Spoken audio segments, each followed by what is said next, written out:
Bismillahirrahmanirrahim. Honorable Chief Guest who will be joining us soon, respected Director General of BISS, distinguished speakers, ladies and gentlemen present, Assalamu alaikum and a very good morning to you all. On behalf of Bangladesh Institute of International and Strategic Studies, I welcome you all today to today's seminar on navigating the blue economy, ocean resource management in Bangladesh. Today, we are very much honored to have Brigadier General retired Dr. M. Shakhaut Hossain, NDC PSC, Honorable Advisor, Ministry of Shipping and Ministry of Labor and Employment, as the Chief Guest. Honorable Chief Guest has informed us that he will be joining us soon. He's stuck on the road, so we'll be patiently waiting for him. Today, we are also privileged to have Commander Sheikh Mahmudul Hassan, Additional Secretary, Maritime Affairs Unit, Ministry of Foreign Affairs, Bangladesh, Professor Dr. Lalifor Yasmin, Professor of International Relations at the University of Dhaka, and Ms. Motushi Islam, Research Fellow at BIASS, as today's panelists. The panel discussion will be followed by an open discussion session, and after that, we will hear from our esteemed chief guest, who will deliver his valuable remarks. Ladies and gentlemen, today's seminar will be chaired by Major General Iftikhar Anis, BSP, Director General, BIISS. May I now please request the chair of the session to kindly deliver his welcome remarks and then commence the program. Thank you. Sir, over to you.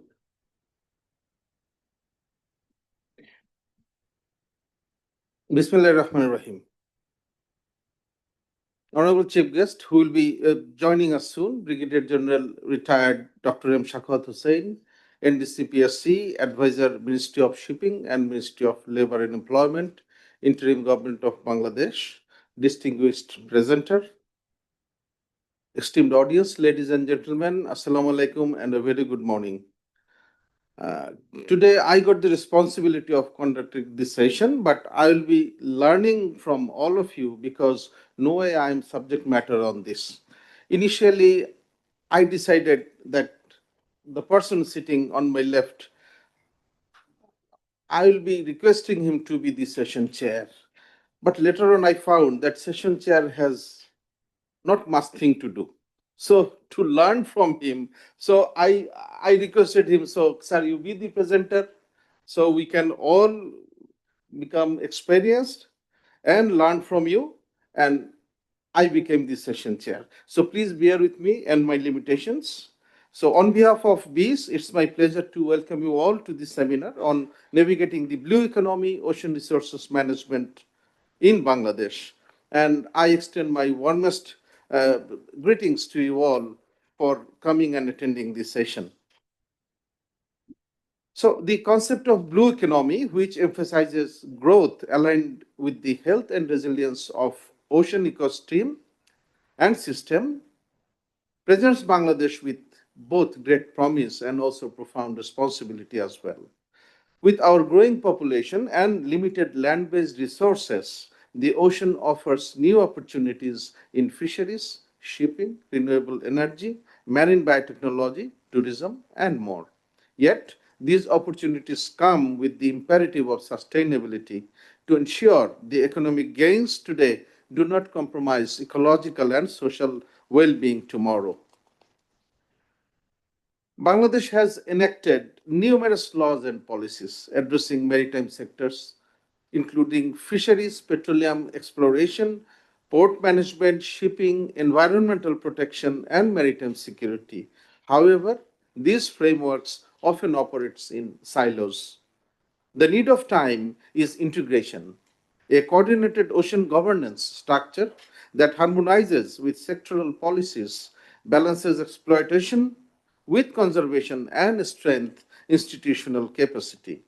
Such an integrated approach would not only promote economic efficiency, but will also ensure ecosystem health, biodiversity conservation, and of course, the climate resilience. This is particularly vital for our coastal communities, millions of whom depends on the sea for their livelihood. A resilient and well-managed ocean economy can contribute to poverty reduction, food security, and energy diversification while mitigating climate risks. Our discussion today will emphasize on the ocean's challenges are not confined by borders. The Bay of Bengal's resources, its fisheries, currents, and ecosystem are shared among several countries. Hence, very important word, ocean governance. Ocean governance requires regional cooperation, collaborative research, joint monitoring, sharing data systems, and coordinating responses to illegal, unreported, and unregulated fishing can bring long-term benefits to all littoral states. Today's seminar aims to look into the sustainable extraction of Bangladesh's ocean resources, understanding both opportunities and also the constraints, the strategic priorities and regional cooperation mechanism needed for integrated ocean management in the Bay of Bengal, and the legal and institutional frameworks necessary for effective ocean governance in Bangladesh. These themes align not only with Bangladesh's national priorities, but also with the global agenda for sustainable ocean development under the UN Sustainable Development Goal 14, which is life underwater. Ladies and gentlemen, through today's dialogue, we hope to generate actionable ideas that can guide policymaking and strengthen Bangladesh's institutional readiness for managing its maritime domain. We are fortunate to have with us subject matter expertise, distinguished speakers, and experts who bring a wealth of knowledge and experience in this important discussion. So, let us therefore use this seminar to share our knowledge, exchange best practices, and collectively chart a roadmap for sustainable ocean resource management. I am confident that today's insight and recommendations emerging here will make meaningful contribution to national policy and, of course, the regional cooperation frameworks. So, without further ado, let me start our today's session. And our first speaker is Commodore Sheikh Mahmoudul Hassan, retired OSP NPP, Additional Secretary, Maritime Affairs Unit, Ministry of Foreign Affairs. And he will be talking on Bangladesh and will present ensuring sustainable exploitation of Bangladesh's ocean resources, opportunities, and constraints. Commodore Hassan, the floor is yours, and we are eager to listen from you. Thank you.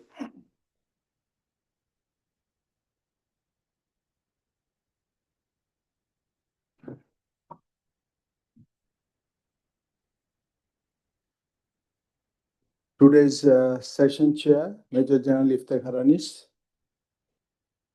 learned discussion present on the high table, extremely learned audience, especially my seniors of Bangladesh Navy, and our friends from print and electronic media. Assalamu alaikum and good morning. You must be wondered, why did I put the captains, that means me, on the screen? That is actually the today's topic, the navigating the blue economy. So I will start with the navigation, the blue economy, how we can go about. Bangladesh's blue economy journey actually started with our maritime boundary delimitation with our neighboring countries, acquiring sovereign rights over an area of 118,813 square kilometers, and that guide the development of the ocean space, and the government has adopted the emerging concept of the blue economy and also formulated an action plan to develop the blue economy activities, also established the blue economy cell under the cabinet division. These are the blue resources of Bangladesh.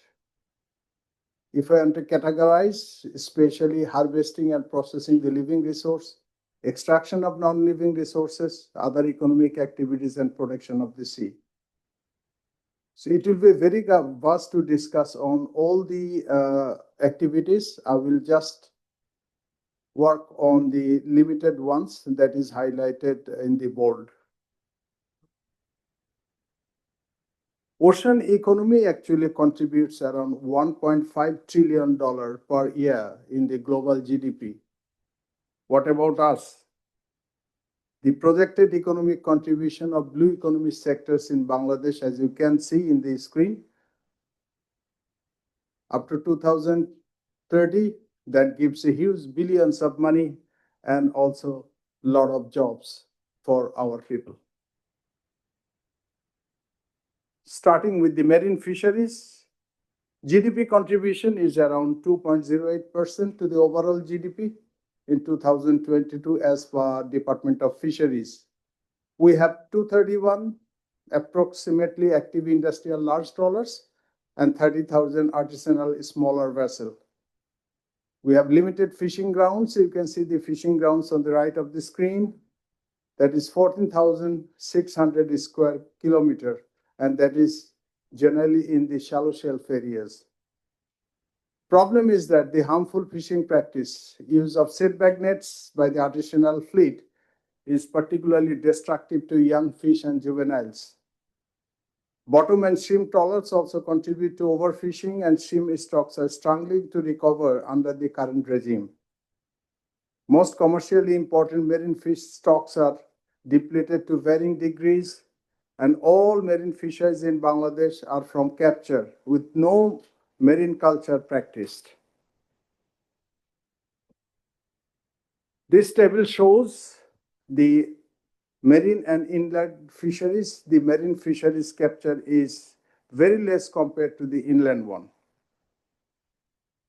These are the various species is identified in our sea area.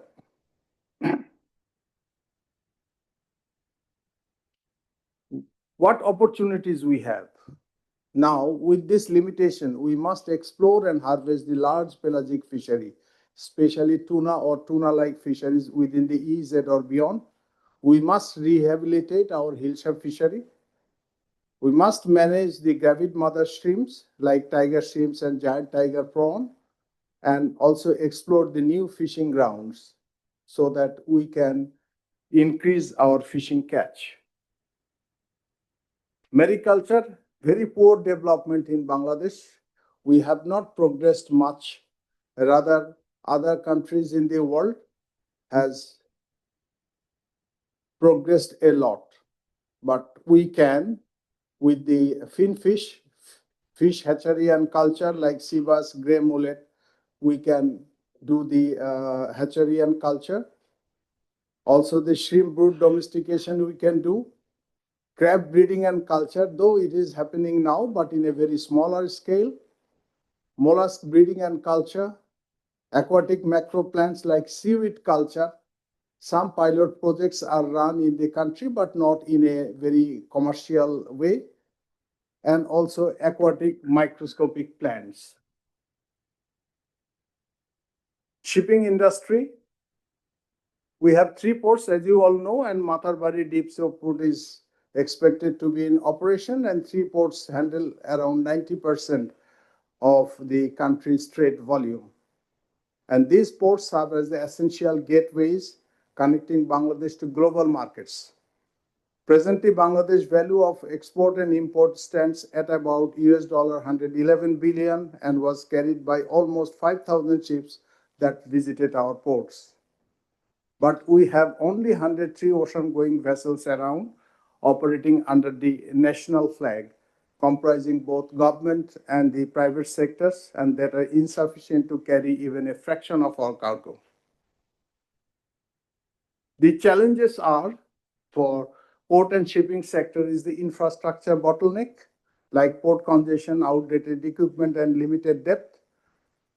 Limited maritime field, as I said, only 103. Dependence on transshipment, big ships, they go to other ports like Colombo and Singapore, from where the port drafts require larger vessels, and that adds cost and complexity. The slow adoption of automation and digital technologies, such as for customs, logistic management, hinders our operational efficiency.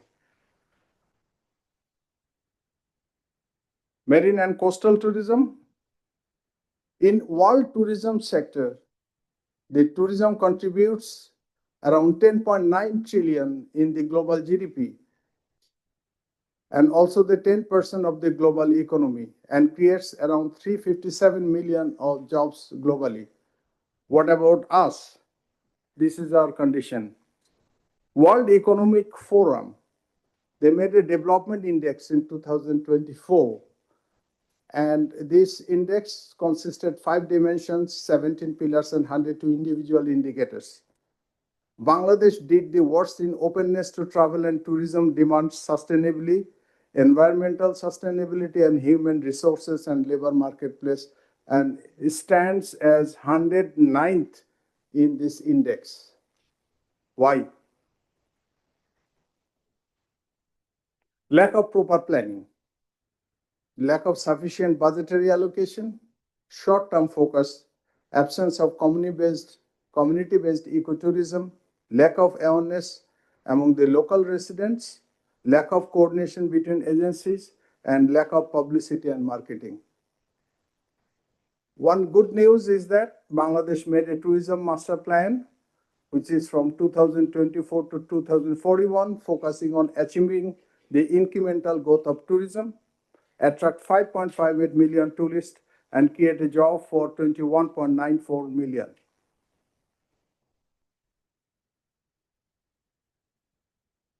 Oil and gas sector, Bengal fan is the largest deep water fan with significant evidence of working petroleum system.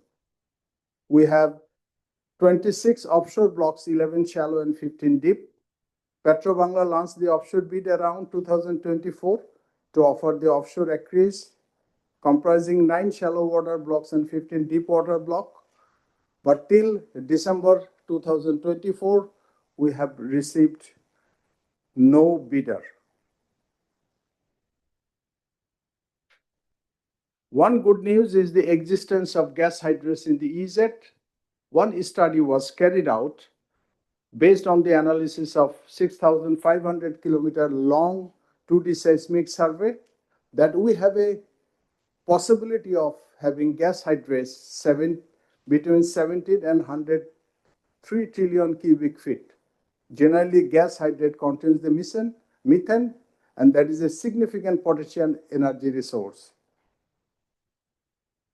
Problem is the technology for commercially viable extraction of gas from hydrates is still under development worldwide and not yet very much available anywhere in the world. We have mineral reserve along the coastal belt of Bangladesh, as you can see in the screen, in various beaches of our coastal areas like the crude sand, heavy mineral, zircon, rutile, ilmenitite, leucine, kyanite, monazite, magnetite, and garnet. But that need to be explored and exploited. Offshore marine renewable energy, we have not progressed at all, but there was a desktop study. It says that from the wave, we can generate around 1.8 gigawatt of power. Using the tide, from tidal energy, we can get 10 gigawatt of power. Wind, 20 gigawatt, and from ocean thermal energy conversion, though not yet assessed, but there is a possibility of having good amount of power. But research need to be carried out on this sector. Project has to be taken in hand. Sea salt production is another avenue. Generally, in the coastal zone of Cox's Bazar coast, it is produced in between November to March in the winter cycle that achieve a production of about 22 tons per hectare, and this is totally manually operated.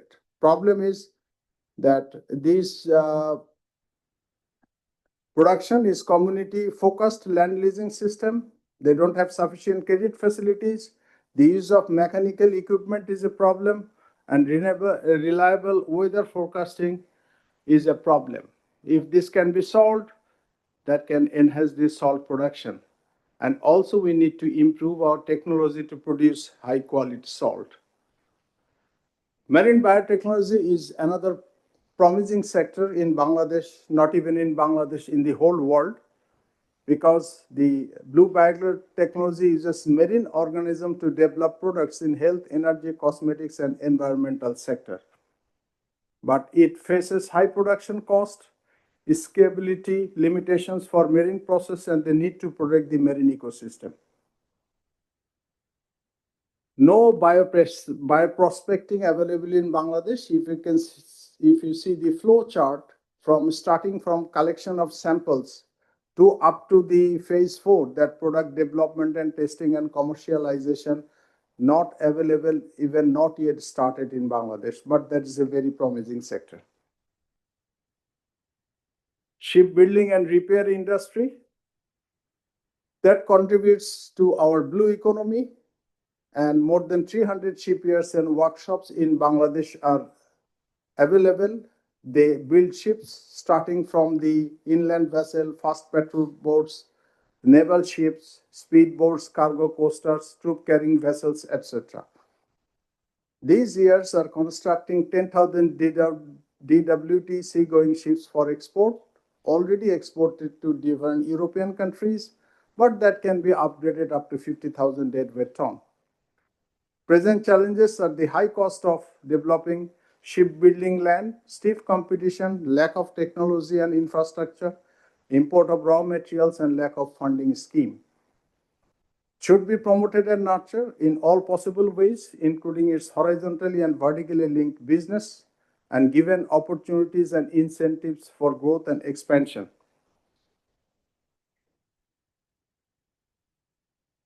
If we see the comparative statement with the European countries, though Bangladesh labor cost is very less, but Bangladesh exhibits significant divergence from global shipbuilder leaders in terms of scale, technology, and institutional support. This graph shows the labor cost of Bangladesh, and this competitiveness of Bangladesh in this market is affirmed by its ability to produce vessel 20 to 30% lower cost than European shipyard. As such, the price in Bangladesh remain favorable for cost-sensitive clients. Ship recycling industry, we had been and still we are the leading country in the world. Total number of yards is about 153 and dismantling capacity is 3.5 to 4 million light displacement tonnage. And we have the capacity for dismantle a relatively large and diverse range of ships. It produces 2.5 million tons of scrap that fulfills the 60 to 70% of the country's raw iron demand. Generates output about 70 million USD per year, creates huge job. So this is the complex situation when we bring all the activities together, how our coastal belt and offshore area looks like. You can see all the competitiveness in this map. And that creates the conflict matrix. Different types of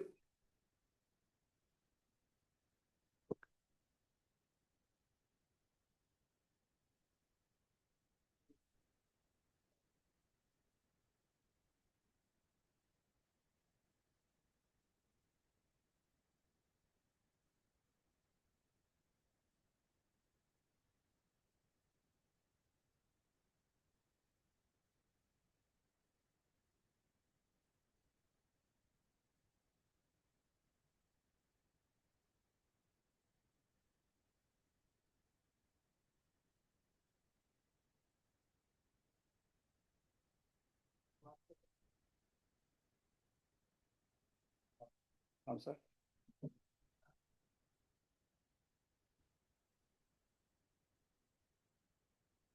Assalamu alaikum.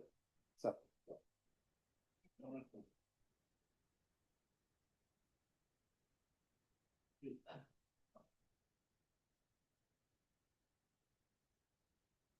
Ladies and gentlemen, our honorable chief guest, Brigadier General retired Dr. M. Shakawat Hussain, Honorable Advisor, Minister of Shipping and Minister of Labor and Employment, Governor of the People's Republic of Bangladesh, is with us. Let us welcome him warmly. So I request the presenter to continue. Sir, please go ahead. Sir, I have discussed regarding all the activities in the marine areas that we are doing. That part is completed. So now I am continuing. This slide shows the different activities in our marine areas, all the activities together. So if all the activities together are here, how we can proceed? Even the next slide shows the conflict matrix, the types of users in the maritime areas of Bangladesh. All jobs cannot be done in one place. It's not possible. Now we have to do something. What we must do it? That doing is the integrated coastal zone management. That management should be integrated so that economy, environment, and social viability can be put together. One of the tools used for this integrated ocean management, I am not going in detail on integrated ocean management, which will be covered by the next speaker, but one of the tool is used is the marine spatial planning. Actually, this planning minimizes the conflicts between the economic sector, maintains good environmental status of the ocean through the identification of ocean space for different uses and activities.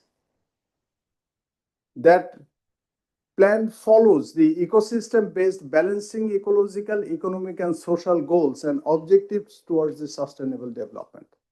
Integrated across sectors, agencies, and levels of government. It is area-based, adaptive, and capable of learning from experience as the sea activities and sea is very dynamic. Strategic and anticipatory and focused on the long term, it focused on participation with stakeholders actively involved in the process. So to do this, we must give consideration on 6 factors. One is harnessing science and knowledge. That is a must, where we are lacking. Establish partnership between the public and private sectors. There we have achieved very little, not much. Strengthen stakeholder engagement. Really, we could not achieve much. Improve capacity building. We are doing, but we must do more. Implement regulatory frameworks. There are, but we must continue further and develop adaptive frameworks so that if something fails, how we can go further, how we can accept the changes in the dynamic sea environment. Where we are, we have developed. It's not that we have not developed since 2014 when the first international seminar or Blue Economy held in Bangladesh. From then, we are developing our awareness. A lot of seminars, workshops has been done. Our people are trained from abroad on Blue Economy and marine spatial planning. We have done something. Now we have a knowledge, because if I ask everyone, people can say, what is Blue Economy? Research on the activities in different maritime sectors is being carried out by our researcher, by different stakeholders. Research is being carried out, but it's sporadically, it's happening. Sector-wise development plan and different projects are taken in hand to develop the individual sector, not as an integrated way. Coordinated marine data collection is totally absent. No national marine database is available in our country. Blue Economy Cell is established under the Cabinet Division. That's a good thing. Sector-wise adequate national regulations are available and being implemented. I say sector-wise, not the integrated. Purposeful stakeholder consultation is absent for sectoral integration, and national regulations or policies on ocean governance, Blue Economy, or MSP are not yet formulated or are inadequate. But we have done something. I'm hopeful for future. What is the way forward? To me, is totally my personal opinion. We must have a comprehensive national ocean or maritime policies to be formulated to ensure sustainable management of our sea area. An authoritative body on ocean affairs to be established. I repeat, authoritative body, not the coordinated one. Essential steps to be taken to promulgate the integrated ocean management plan, including the marine spatial plan for our sea area. Establishing a marine spatial data infrastructure, MSDI, along with an appropriate data policies necessary to share the data and to make the data available for everyone. Continuous ocean observation and monitoring are to be arranged through an integrated network involving national and international agencies, which is not available. We do not know about our ocean. Maritime or ocean education and research to be continued, and developing maritime domain awareness is to be continued. This is my recommendation. If we can do all these, what we can achieve? Smart shipping to lessen the impacts to the environment, inclusive and improves the lives for all. We can harness renewable energy. It is based on sustainable fisheries. We can create jobs, reduces poverty, ends hunger, conserve marine life, protect coastal communities, and tackle the marine litters. Thank you, gentlemen.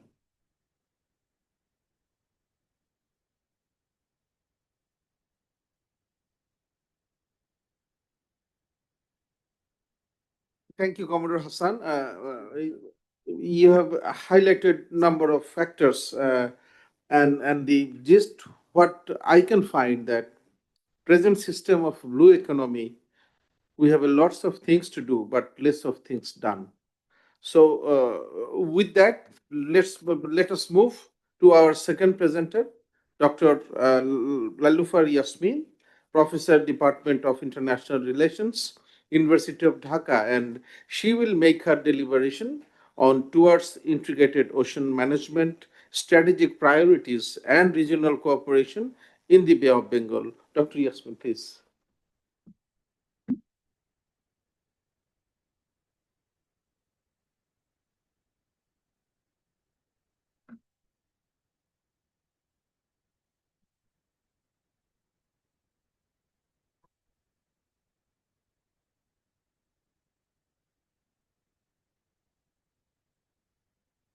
Thank you, Honorable Advisor.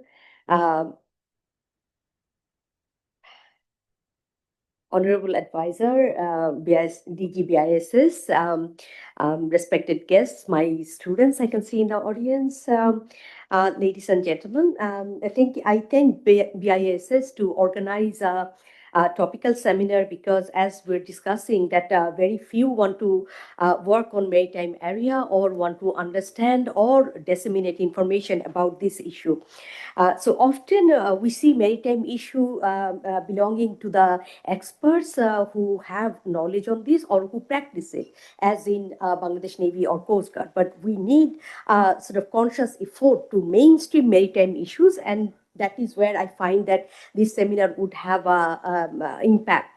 If it can be properly sort of disseminated. So I start by showing something that I show in my class, is that we often forget that whether it's a planet water or a green planet. So if it were a sort of contiguous land region, as in green, we would not have the concept of ocean. We would have rather seen large lakes, right? So that is where we can see on the other way around, it is only by maritime connections, the globe is one space, the globe is connected. It is only the land spaces that sort of separates us from each other.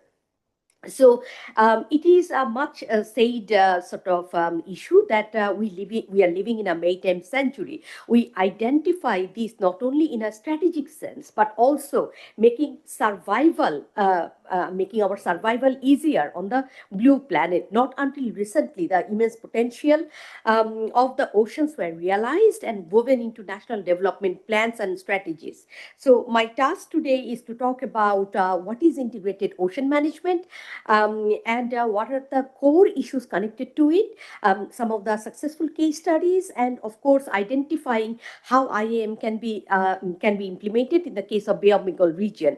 I applaud my previous speaker who elaborately spoke about Bangladesh's blue economy potentials and where and how we can enhance this. My task would be to talk about it in a regional sense, but I'm aware that I probably only have 15 to 17 minutes. So the idea of integrated ocean management, this refers to sustainable ocean management by the coastal states, or in other words, it talks about global governance of oceans. Oceans in this context particularly refers to marine and coastal areas. This is a knowledge we need to have, especially when we talk about the Bay of Bengal region. When we are talking about unprecedented growth of the economic in the economic arena, in the ocean economy, and therefore we need a sustainable concept where socio-economic development can occur without environmental degradation, and this has been widely recognized in last several decades. In fact, on one hand, the ocean economy is expanding. It is estimated, my previous speaker says, about 1.5 trillion, but depending on what kind of metrics we are using, it can go up to $6 trillion annually. But newer challenges are emerging. For example, how to make sustainable use by different countries who lack capacity and knowledge to create sustainable use of the ocean resources. So as a result, we are seeing that we need to have a holistic and knowledge-based and ecosystem-based approaches for ocean management. So again, in 1982 UNCLOS, UN Conference on Law of the Seas, these actually manifested in the understanding of global framework for ocean governance. Its origin, the particular origin of integrated ocean management system cannot be pinpointed, or we do not have any particular date or year, but we understand from the current literature that it was Norway which was the first country to apply the idea of integrated ocean management system, having second largest coastline in the world. With these, we can see that ecosystem-based ocean management, the need for this gradually grew. So when we are talking about ecosystem-based ocean management, what are we talking about? We are talking about mining, fisheries, recreation, that is tourism, petroleum, shipping, renewable energy, aquaculture, and all of these together can be harnessed to create a planning. They can be integrated into an overarching national development planning that will have implication for international understanding of the concept. Also, when we are talking about the conceptual model for the focus areas of integration within integrated ocean management, we are talking about the normative aspects. For example, we are talking about what are the integrating objective of a particular IOM. We are talking about environmental, economic, social, cultural, and governance idea. We are talking about the empirical implication of this. For example, integrating the data that are collected by a national government, knowledge and or disciplinary perspective about it, whether we like it or not. Scholars or academics have some role to play in this. Then, of course, we are talking about applied sector, integrating the uses of sectors. For example, resource allocation. A lot of politics and a lot of societal sort of issues are act here, because it depends on for which society or which area would get priority. So a lot of politics is involved here when we are applying this. So who are the actors in integrated ocean management? My previous speaker already elaborated that it is a sort of a number of actors work here. So when the goal of integrated ocean management is to ensure the use of ocean resources in ways that preserve the health health and resilience of marine ecosystem and improve the livelihoods and jobs, balance protection and production to achieve prosperity, we understand that there are multiple number of stakeholders. So starting from the government at the national level to businesses and civil society across sectors of the ocean industry, and let us not forget the international and global governance system, specifically spearheaded by the United Nations. In other words, we can see it has to be a whole of society approach, because we cannot but ignore the plea that comes from our coastal communities in different areas. And also we need to have a whole of government approach. This is not something one particular industry will do, but a particular ministry will do, but inter-ministerial coordination. That is also a sort of particular aspect of in having an integrated ocean management. What are the base case studies? So one of the best case study exists in Norway.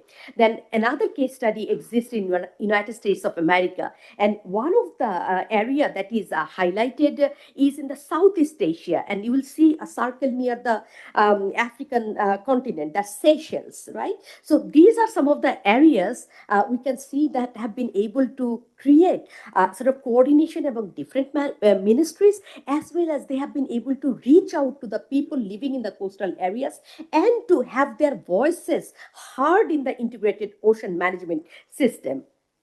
So what are the components of a successful integrated ocean management? So first of all, we have to have a survey of existing institutional structure. So we have to see if a particular country is talking about having implementing a integrated ocean management, what are the existing institutional structure that can actually sort of talk about or carry forward the policies. What are the regulatory responsibilities of different institutions? What are the overlapping condition of different sort of institutions? That of course there has to be an evaluation of current situation, variation of current situation, and future trend. We have to not only think about today, but we have to think about 5-10 years later and 50 years down the road. What are the issues that would be significant for our country? In this case, we need to look at what are the available data and scientific knowledge, and how we can sort of project what can happen in down the road 20 years later. Then we have to also see what are the human activity information and trends, our working age population, what are their, how do we create their skill, what are the areas that conflict of interest can happen and cumulative impacts of that, how can we create our population prepared for future jobs in the blue economy area. And of course we have to understand, have a clear understanding of what are the relevant ocean user group. Here, how do we engage them, and how do we create incentives for more to get involved in this particular area? So now let us go to the Bay of Bengal. So when we are talking about Bay of Bengal, this is a map from 1870s, one of the first maps where we have seen that what are the pattern of wind in this region. But you can see that this talks about the geographic reach of the Bay of Bengal region. So when we talk about Bay of Bengal in the context of integrated ocean management, remember integrated ocean management can be applied in the case of marine or coastal areas. If we go back here, we can see that we clearly identified the global governance of oceans, and both for marine and coastal areas. So when we define Bay of Bengal in terms of having integrated ocean management policy, we have to talk about the 4 core countries, or in other words, Bangladesh, India, Myanmar, and Sri Lanka. Yes, it touches upon Thailand and Indonesia, but the areas of Bay of Bengal that touches upon Thailand and Indonesia, those are mostly not inhabited by human population.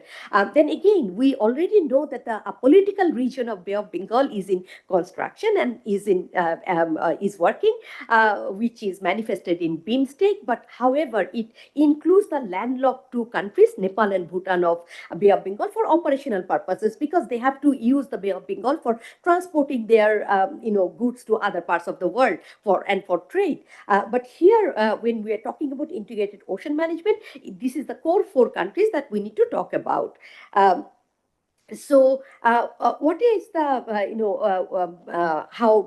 what is the number of population living in the coastal zones? So we can see in Bangladesh, approximately 29% of our population, covering 19 districts of the country, they live near the coastal region. That is about 35 million. In India, 250 million, which is 18%, live within the 50 kilometers of India's coast, which they consider as people living near the coastal region. About Myanmar, there is no proper data available. All data suggests that there are 1.5 million people who live within the coastal region of Myanmar, which takes the Rakhine region into configuration. In case of Sri Lanka, 7.58 million, which is 33% of its total population that live near the coastal region. Then again, what are the characteristics of ocean economy in the Bay of Bengal? My previous speaker provided a huge activities of blue economy. I cannot go into the detail of all four countries, but generally these are the areas. For example, fishing and aquaculture, shipping and ports, coastal and offshore tourism, offshore oil and gas exploration, renewable and energy, particularly marine renewable energy, coastal seabed mining, marine biotechnology. These are some of the areas that these countries work in their blue economy, some more, some a little less. So one area where the region can excel but is lagging behind is deep sea fishing. There's a huge debate on deep sea fishing, and there's a famous saying which I often use when I talk about maritime issues, that fishes in the Bay of Bengal, they die being old. They die because of old age, because they cannot be caught. This is a funny area, but of course this is a true picture of the Bay of Bengal region. But now India has started some deep sea fishing activities, but that is also being challenged by their coastal fishing regimes. And if you notice from this year, India has a coordinated deep sea fishing policy, but it is being challenged by those who fish in the coastal zones of India.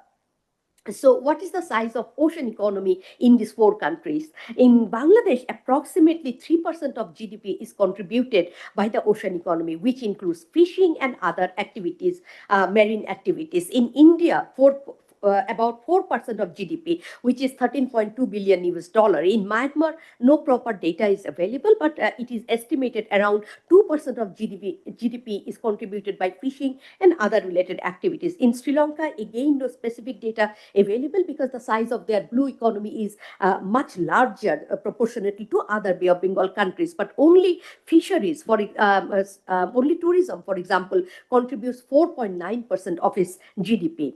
So strategic priorities and regional cooperation. So Bangladesh, India, Sri Lanka, they have adopted the policy of blue economy, which means ocean governance and harnessing ocean resources in a sustainable manner. Integrated coastal zone management is adopted by India and Sri Lanka. Bangladesh is yet to adopt an integrated coastal zone management policy, but we have a coastal zone management policy. So we have a regional initiative which is working since 1982. It is South Asia Cooperative Framework Cooperative Environment Program, and just notice this is even older than SAARC, and this is actually working fine in the South Asian region, which involves all 8 countries. So SSCP Strategy 2020 to 2030 was approved in the last meeting, and now the headquarters of SSCP is in Colombo. Along with World Bank's funding, they have launched a PLEASE program, Plastic Free Rivers and Seas for South Asia project. Needless to say that individual countries, we have our policies on battling with marine pollution, river pollution, ocean pollution, plastic pollution, and this kind of environmental pollution. This is the sort of page of the South Asia Cooperative Environment Program. So another area, technical area, which does not connect Bay of Bengal, but is a cause of concern for us. This is in the southwest of Sri Lanka, where we have a gravity hole in the Indian Ocean, and which is a possibility to encroach and to sort of to the Bay of Bengal region. And scientists need to understand, need to explore why this has happened and how we can sort of address this kind of gravitational anomaly. This is a gravity hole where there are no oxygen, no marine resources can survive there, and this is a gravitational anomaly.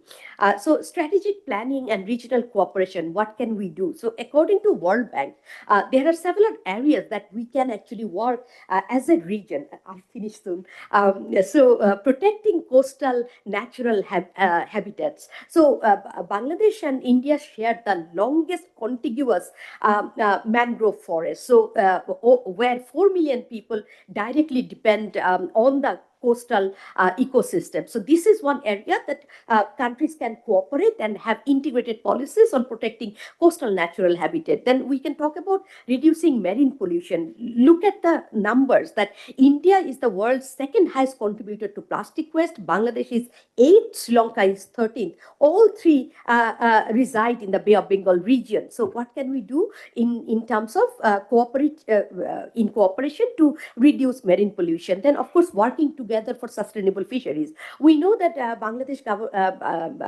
Maritime University and a couple of other universities work in collaboration with UPM, University Putra Malaysia, in preserving our hilsa fish. So when we have a moratorium on catching hilsa, we know that fishermen from India and Myanmar are, often encroach upon our marine region. So how can we have an integrated policy in this area? Enhancing the ocean's climate resilience. Indian Ocean is warming up faster than other oceans, and this is where we can sit together and we can talk about first Bay of Bengal and how this cooperative mechanism can go to other regions.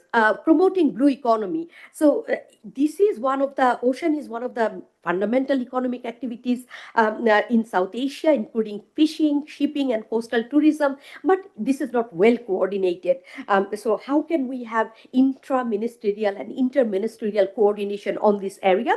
And then sort of moving beyond national to international cooperation. There is one other area we can work on, advancing South Bay of Bengal countries' commitment to 30 by 30 global initiative to designate at least 30% of land and 30% of ocean area as protected areas by 2030. So we often forget that we reside in a subcontinent. It has its perks as well as blessings. So this is a quarter of the world's population live here, and Bay of Bengal can actually bring changes in our economic activities, in our way of life, and in addressing our common problems if we pay proper attention to it. In terms of income generating activities, harnessing resources and mainstream maritime domain awareness, the Bay of Bengal region is yet to fulfill or utilize its actual potential. Integrated ocean management requires expertise not only in the field of scientific expertise, but also in the field of social sciences. We need to learn about the survival strategies of the local communities in living in coastal zones and learn about indigenous technical knowledge, which is famously known as ITK. Above all, we need to develop Bay of Bengal regional identity, which can be done in the manner of establishing a Bay of Bengal University or other soft tools through which we can initiate cooperation. Thank you for listening. Thank you, Dr. Lailufar Yasmin, for sharing your thoughts and your reflections on integrated ocean management at length. She has also covered the strategic priorities of regional cooperation, including what we can do and what is our future. So our next presenter is Moutusi Islam. She is a brilliant research fellow of BIISS and will be presenting on mapping legal and policy frameworks for ocean governance in Bangladesh, identifying gaps and policy imperatives.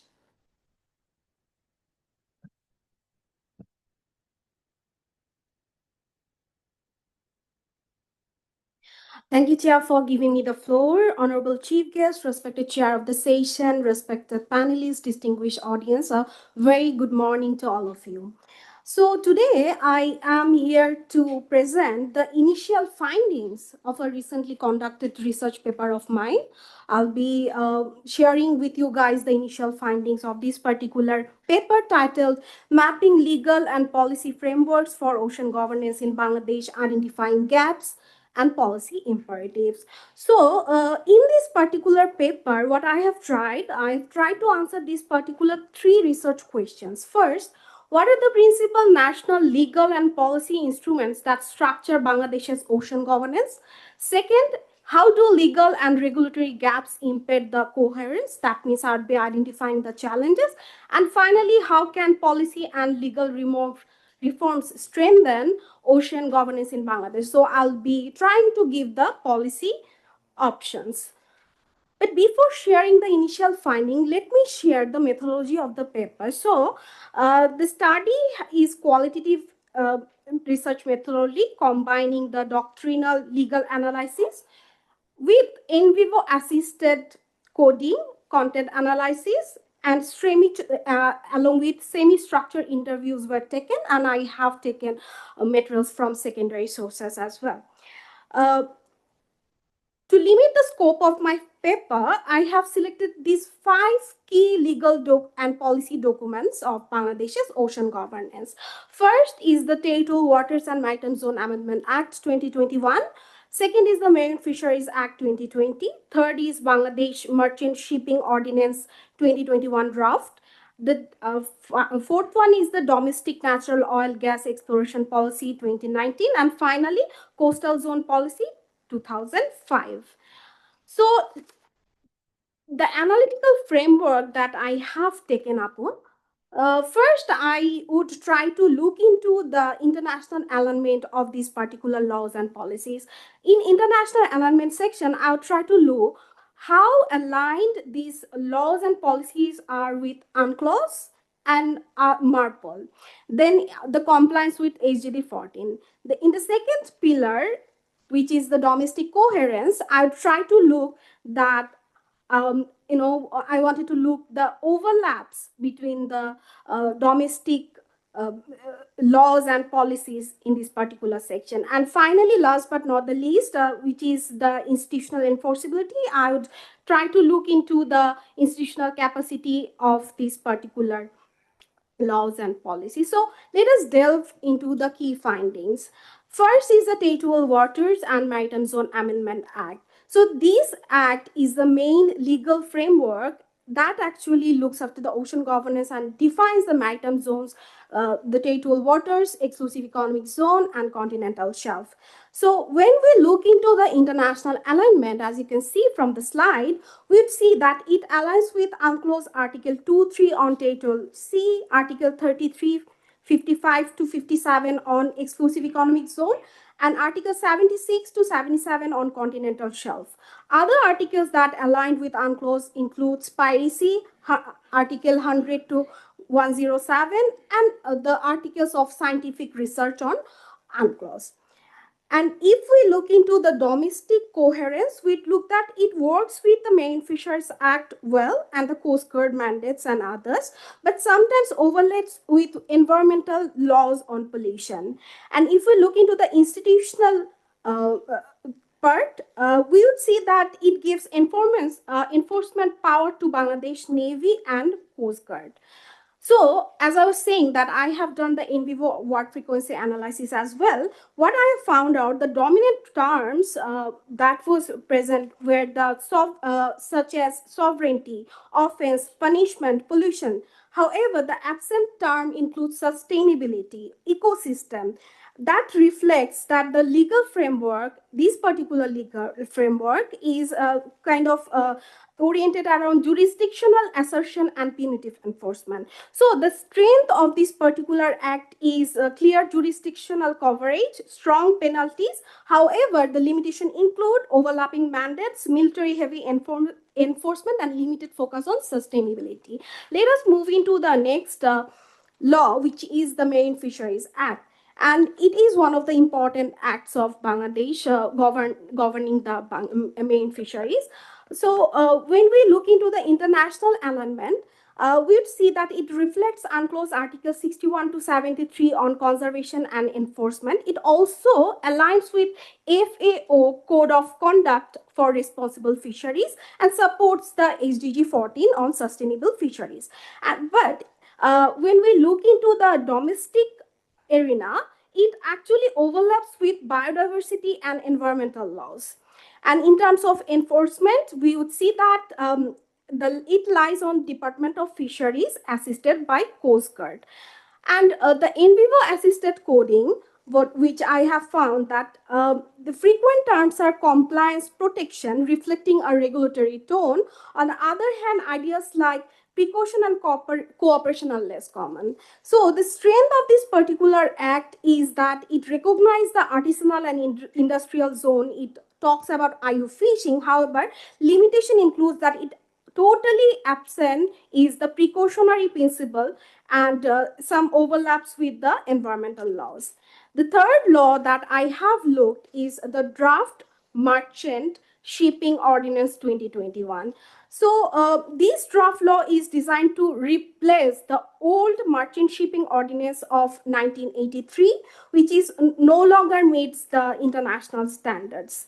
When we look into the international alignment, we see that it actually aligns with almost all the major IMO conventions, including International Convention for the Safety of Life at Sea, SOLAS ship, STCW, that is the Standard of Training and Certification, MARPOL Act, Maritime Labor Convention, MLC, etc. Domestically, it actually builds on the 1983 ordinance and connects with Port Authority Acts. And in terms of enforcement, we see that it is on the Department of Shipping. If we look into the word frequency analysis, we see that there is a clear shift from the old Merchant Shipping Act, terms like seamen and salvage, to new focus area of pollution, liability, and prevention. So this is the very strength of this particular act. However, limitation is that it is not yet enacted.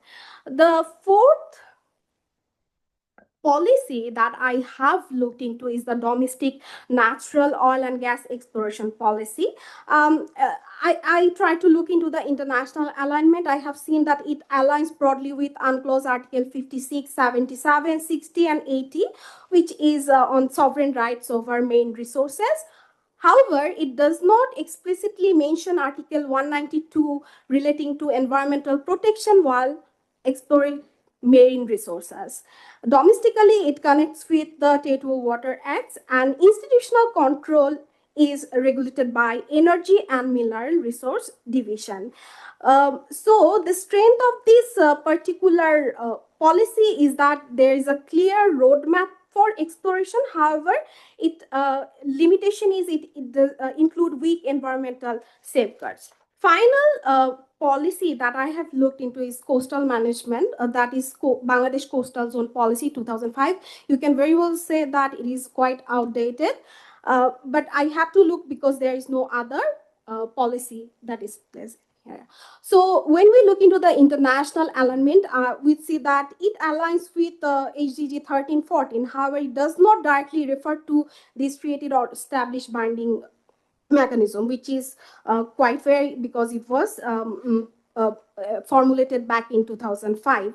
If you ask me about the word frequency analysis, we would see that there are frequent terms like poverty, livelihood, and vulnerability showing a human development focus, but new references to compliance or penalty. So the strength of this particular policy is that it is quite holistic. However, the limitation is that it is not legally enforced. We can't legally enforce it as it is a policy and it is quite outdated. So from this understanding or the key findings of my research paper, we can identify these particular gaps and challenges. First is the fragmented institutional architecture, which has been focused by, highlighted by my previous speakers, there are multiple agencies that share the responsibilities, causing confusion. The second challenge is weak legal and procedural coherence across sectors. So the laws across fishery, shipping, energy or environment often overlap with clear hierarchy, as I have shared during my presentation. The third challenge is the limited integration of sustainability and ecosystem-based management. Now, the laws that I have reviewed focus on control, penalties, resource use with little attention to sustainability. The fourth challenge is that some laws are outdated. For instance, the merchant shipping 1983, some laws are not enacted yet, the draft merchant shipping 2021, and some are non-binding, such as coastal zone policy 2005. The final challenge is the enforcement deficits. Definitely there are resource concepts. So what can we do? First would be strengthening institutional coordination. As highlighted by my previous speakers, we have to create a authoritative body, as highlighted by the previous speakers, that will coordinate all the maritime ministries and agencies. The second option is to accelerate legal modernization. We have to enact the 2021 Merchant Shipping Ordinance. We have to upgrade our coastal zone policies. The third policy option is deepening the integration of international commitments. What do we mean by that? We have to set up ministry focal points to monitor that whether we are complying with UNCLOS, MARPO, SOLAS, and other conventions that we are already party to. The fourth area that needs to be taken into consideration is mainstreaming environmental safeguards and climate resilience. And last but not the least, as focused by the previous speaker, we have to strengthen our maritime domain awareness. There is no other way to do that. So in conclusion, we can say that there are maritime laws and policies, all are there, but the challenges is the overlapping mandates and lack of implementation. So what we have to do, we have to strengthen the coordination, we have to modernize the laws, and most importantly, we have to include the sustainability. We have to remember blue economy cannot be blue economy without sustainability. So that was all from me. I'm looking forward to your question and answer. Thank you. Thank you, Mawtush Islam. You have identified certain gaps or the areas of less focus, like sustainability, ecosystem, and climate, and also key gaps were identified, and you suggested policy options as well. It was very informative, analytical, and methodological. Thank you. So with this, we are now in the open discussion session, and our chief guest has some time limitation. So I'll be taking the first round of interventions, initially 3 interventions, then we'll be coming to the panelist or to our chief guest. And after that, our respected chief guest will put his concluding remarks. And once he departs, then after that, we'll conduct the subsequent second round of question and answer session. So the floor is open for the interventions. So I saw the first hand at the back. Please identify yourself and shoot your question to the point. No introduction and no analysis. Thank you. Thank you so much. Thank you, sir. I am Dr. Mohammad Tanvir Singh Chaudhary, Deputy Director, Blue Economy, Department of Fisheries, and I come on behalf of Department of Fisheries and also Ministry of Fisheries and Livestock. And now we said to our that Blue Economy, from the Blue Economy Department, fishing sector provide $2.8 billion US per year. And this is a renewable resource, and we defined in Blue Economy into the fisheries part, divided by 4 parts. First is aquaculture, we called it mariculture. This is the coastal aquaculture. And second part is artisanal fisheries, and third part is industrial fisheries, and fourth part is the highlighted part is high sea fisheries. High sea fisheries is a new important arena for fisheries sector, because of in 2018, Bangladesh take the full membership of Indian Ocean Tuna Commission. So in this case, we are the highlighted part, and also it is very important for our maritime domain awareness policy also, because in our cases, now we have 264 of industrial vessel and 30,000 of artisanal vessel. And 30,000 artisanal vessels also have the legal right to go to the high sea, not only the Bay of Bengal. In maritime domain awareness, we also thinking about the naval policy of Bangladesh. And for this case, not only the Bay of Bengal, we also thinking about the Indian Ocean and also other four ocean, because of now we member of IOTC, Indian Ocean Tuna Commission, but in near future we have other 4 RFMOs that if our high sea fisheries is developed, then we can go to the beyond far from the not only the Indian Ocean, we can go to the Atlantic and we can go to the Pacific and also the Southern, all area. So this for maritime domain awareness, we also take this naval policy, not only our marine shipping, we also thinking about the fishing policy. And this is a very important for the future of Bangladesh marine fisheries. And this is a fully renewable resource. And for the high sea fisheries, this is the mankind property, not only the any country property. So we have a legitimate right now. This is a very important, and we must be considered about our maritime domain awareness and naval policy also. Now, You go have to any the- question for the panelists? We are running short of I just, this is also contribution and also our statement in this year, because we cover all 3 presenters in here. So you're presenting the. Yes. So please be confined with the intervention. We have lots of person who are here who will contribute to the question, and our panelists, let us hear from them. And also, we know what the government, and thank you for the appraisal you have given on behalf of the government side, but there are some recommendations and others. You have any comments on that? You can Yes, put sir. forward to the point and shoot your question, please. Yes, sir. And now I go to the MSP, Marine Special Planning, Department of Fisheries, under the Ministry of Fisheries, Livestock, already done to the Fisheries MSP in 2025. And think about the marine protected area. Already we declared under the Rio Convention, we have the limitation for the 10%, but now 30%. And for the marine protected area, already 8.8% of our EEZ already covered by the marine protected area. I can just make the things easy for you.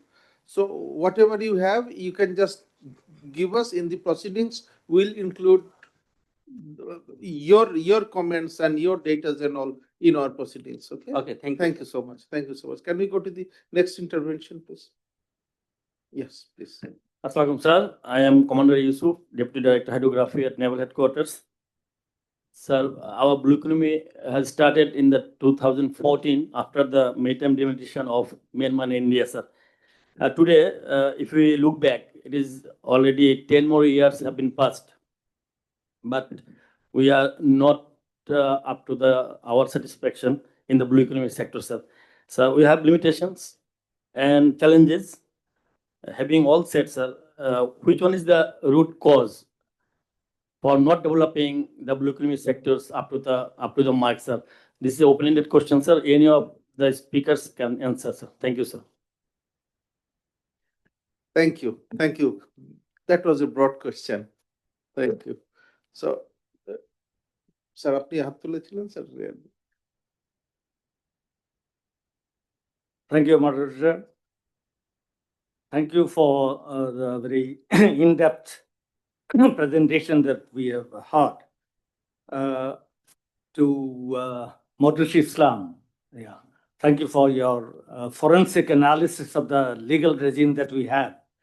So that, clearly identifies where we have the pollution problem and all the problem that we have.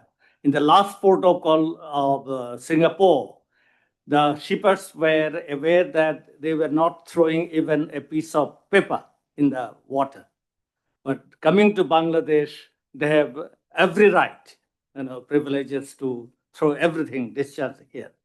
Now, I followed up on the legal regime. The answer was that, you see, the the sector is not that developed, and whatever stakeholder we have, they have strong objection for any illegal thing. From the government side, enforcement capability is very limited.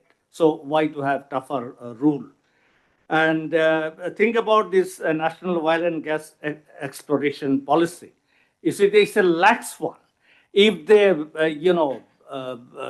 go for, bundling our sea areas in the name of oil exploration, nothing can be done.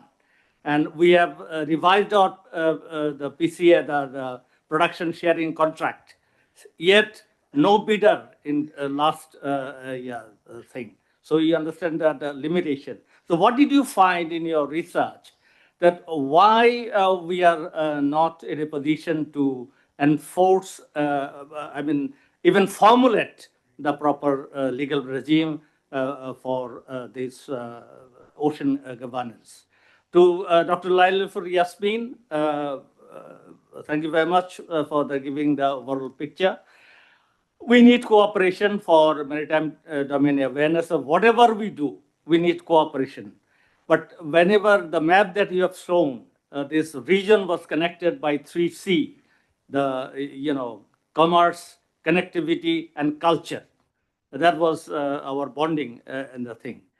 The BIMSTEC has not made progress. We have to go beyond Thailand, and that has not happened. Now, Bay of Bengal, as our national policy, is to see a space for development. That is our focus, leaving aside or stepping aside the geopolitics. But the players here, the main players, their only focus is on the geopolitics. So in this given environment, what did you find in your research about the BIMSTEC? It has potential. It is now a chartered organization. What actually it is having in the context of maritime ocean governance and the legal regime? Thank you. Thank you, Admiral. Now to Dr. Zik. Thank you very much. It's very good to see two fellow Cheveners in the speakers panel, and also the Honorable Advisor. I will be brief and also to the point, dispensing the larger elaboration for the premise of my question. But let me start with the quote of the chair who said, "Lot is known, less is done." So the first question to Dr. Mothusi, a very nice presentation, but I was curious to know, why pick up only 3 instruments like the UNCLOS, MARPOL, and the SDG, and not many other instruments that Bangladesh has signed, including the SAR 73, which relates to the search and rescue operations in the sea area, and also air navigation facilities, the capability, the lack of capability for which we are losing a lot of revenue. So when we talk about whole of government approach, which has almost become a buzzword, let us talk about specifics of what that whole of government actually means. The second question is, of course, to my very, yes, Lailufur. I was just thinking, and I was visiting your website. Dhaka University do have an Institute for Ocean Governance. I was hoping that there will be a paper which investigates why or what would be the impact for Bangladesh to join the PSI instrument, which is the Proliferation Security Initiative. Only Sri Lanka has joined this one. This is related to the security domain because this allows interdictions, employment of naval ships for that. Why didn't Bangladesh join, or why should Bangladesh join? There's no study on this one. So this is another specific area I would like to hear you. And the third is, of course, the naval captain Commodore, who was in UK when I was there. There is one study, I mean, part of it is already covered by Awal sir, but my specific one is there was a feasibility study in which we discovered the gas or the hydrocarbon reserve is from 13 to 103 trillion cubic feet. So if this study was done with money, the gap seems too much.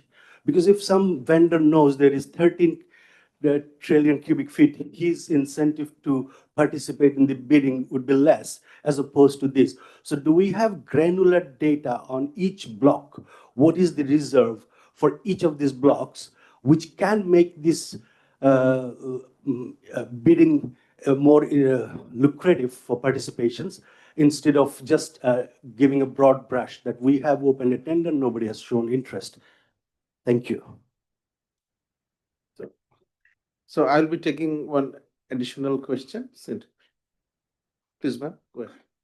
Thank you very much. This is Dr. Faria Sultana, representing American International University, Bangladesh. I'm heading the Department of Economics right now.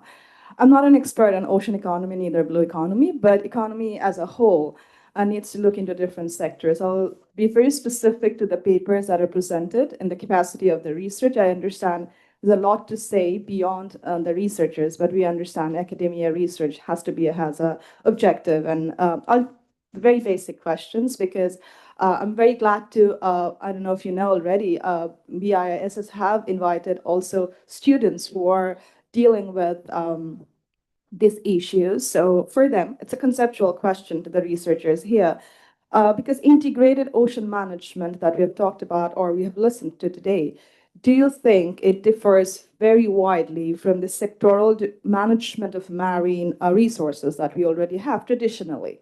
Traditionally, we have sectoral management of different resources also for marine. How do you think integration of this would be very different? Because integration, coordination is a challenge for many years around the world, not only in Bangladesh. So it's a conceptual question. If you'd like to address it for the students, especially, I'll be glad. For my part, in a couple of the presentations, the first two presentations, we have talked about ocean governance strategy and also blue economy roadmap. So in what ways can Bangladesh's ocean governance strategy complement its national development agenda, such as the roadmap? So the complementary roles, are there any, if you'd like to highlight on that? And it's from a perspective of an academics that we talk about a lot of problems. Of course, it is important to analyze the factors and what are the reasons behind it. But I think we should be now talking about practical steps, the practicality of taking initiative that will work in terms of coordination, in terms of integration of efforts, which unfortunately, I'll include myself also, we lack in our research papers, that how to ensure it. We know it has to be ensured, but what is a practical solution to all of these suggestions? These are basically on the papers that we have discussed. And one thing, I don't know if it is today's discussion or not, are we looking into attract responsible foreign direct investment in the offshore exploration if we can safeguard our environmental resources? It is up to the panelists. If they want to address it, well, great. If not, that's okay. Thank you very much. Thank you. Now, I come to the presenters. So, Motoshi, you can respond first. Yeah. Thank you again for giving me the floor. So a few questions came to me. First is, what is the main challenge in legal regimes of oceans? To my understanding, it would be lack of coordination among different ministries. So what it creates a confusion and weak enforcement. How many of we know that marine pollution is a punishable act now, according to the Territorial Waters and Maritime Zone Amendment Act? So what happens is it's not implemented. So implementation is another challenge. Second question was regarding why did I pick up 3 legal instruments, UNCLOS, MARPOL, and SDG 14. There are a few reasons. First would be to limit the scope of my paper. And second is the most important one, because these are the core global frameworks for ocean governance. I have to look up to them. Thank you.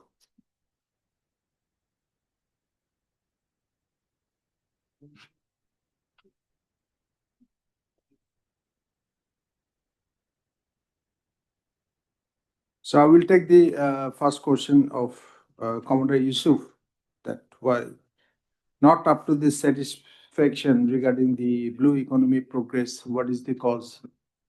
Cause I have said in my recommendation, if you have seen, that is the main cause. We do not have an authoritative body who will integrate all the activities together, formulate the rules and regulation, who will do what. That's why we have not progressed. I said about science-based approach. We do not have integrated science-based approach. That is totally absent. The base data is also absent. That is not kept in a server in a certain place. That's why I talked about the MSDI, where all data should be there and there should be a data policy. And there has to be an authoritative body and there has to be an ocean policy. So we do not have all this. That is the problem. We have only the development on sector-wise development, not the integrated. Once it is not integrated, you don't see much improvement. Obviously, improvement is there, but that improvement is sector-wise improvement, not the integrated improvement, as we say about the blue economy activities. That is your answer of your question. I take the question of Dr. Jahid. I talked about the gas hydrate, that you have talked about the range. 6,500 kilometer run of data was available in Ministry of Foreign Affairs. That seismic data was collected during the continental shelf delimitation process. So that 2D seismic data was desktop analysis carried out. From that desktop analysis data, that range has come. There is a possibility of gas hydrate. And the Ministry of Foreign Affairs tried to correlate that data with the data of Indian eastern coast, that Mahananda Basin and Godavari Basin. They have also found out gas hydrates. So once we have compared that 2D seismic data, that range has come. So that has to be again more specified whether the gas hydrate is really available, because that is the prediction from that data. So, and also the exploitation of gas hydrate is not easy. So when that research will be carried out, thorough research will be carried out, then the range may be also less. Thank you. Thank you for the questions. When I was given the topic, the title, I knew that there would be some confusion after my presentation, and as I expected, that happened, because when we see the word strategy, we don't always talk about geopolitics. There's a difference between strategic priorities in the case of integrated ocean management, which is why when I presented the case of 4 countries, I went back and said that integrated ocean management is applicable to the countries with marine system and coastal ecosystem. So there's this difference. And that is why BIMSTEC does not come into the discussion, because we already have a South Asian cooperation on this, not under SAARC, but something that is working since 1982, which works on integrated ocean management, which talks about healthier ecosystem, healthier sea and ocean system. And that is why BIMSTEC, which works on sectoral areas, which has a different priorities, which talks about different issues, but it does not talk about integrated ocean management. The concept is entirely different than geopolitical rivalry in the Bay of Bengal. So if you want to talk about geopolitical rivalry, that's a separate area. If you want to talk about integrated ocean management, that's a core maritime area. So we need to understand these differences, and that is why the issue of whether Bangladesh will join Colombo Security Conclave or Proliferation Security Initiative, those are actually not within the discussion of this. But I understand the confusion that may occur with seeing the word strategy. And then also there's a very good question, sectoral development and what is happening and why we want to go forward with integration. So I think my previous speaker also identified that sectoral developments need to be integrated, and there need to be, as Moutusi Appa also mentioned in her presentation, that we need an overarching coordinating body as well as a body that will oversee whether we are complying with the international, international commitments. So integration makes it a holistic body. I understand that once we are talking about integration, we are talking about again creation of another department, another body, certainly. But integration ocean management, that is why was not adopted or did not become successful to a large part of the world. Only 5 case studies where it was successful, and that is also because of certain factor. And in South Asia's case, in fact, the South Asian cooperation, again, not under the sun, South Asian cooperation works only in functional areas, for example, plastic pollution and this kind of pollution, but it does not have beyond that. And that is why political issues, of course, come to play in case of cooperation, but we are yet not talking about geopolitics. That's a different issue. So blue economy covers port, but it does not cover politics of port. That again, there is an overlapping that goes to the issue of geopolitics, and that is why I had to be extremely cautious in keeping 2 areas apart. Thank you. We have to learn to separate, or else we will not be able to cooperate. Because if we always talk about that it is not possible to cooperate with a certain country because of geopolitical sort of issues, then our functional cooperation will not happen. We have to move beyond that, and we can. No, it does work. World Bank is working on at least in a small area, plastic-free South Asia, and it is working. The PLEASE project is working. So you have to start with small areas. And as we always say, if France and Germany can sit together, I know we have a long way to go there, but we have to learn with small projects. You cannot expect overarching big project. It has to be a bottom-up approach, not a top-down approach. We can have a talk later, in fact. Dr. Faria, your response is okay? Yeah, it's fine. I was just addressing some other issues. I think that is beyond the capacity of the discussion. We can discuss it later after the session gets over. Thank you. So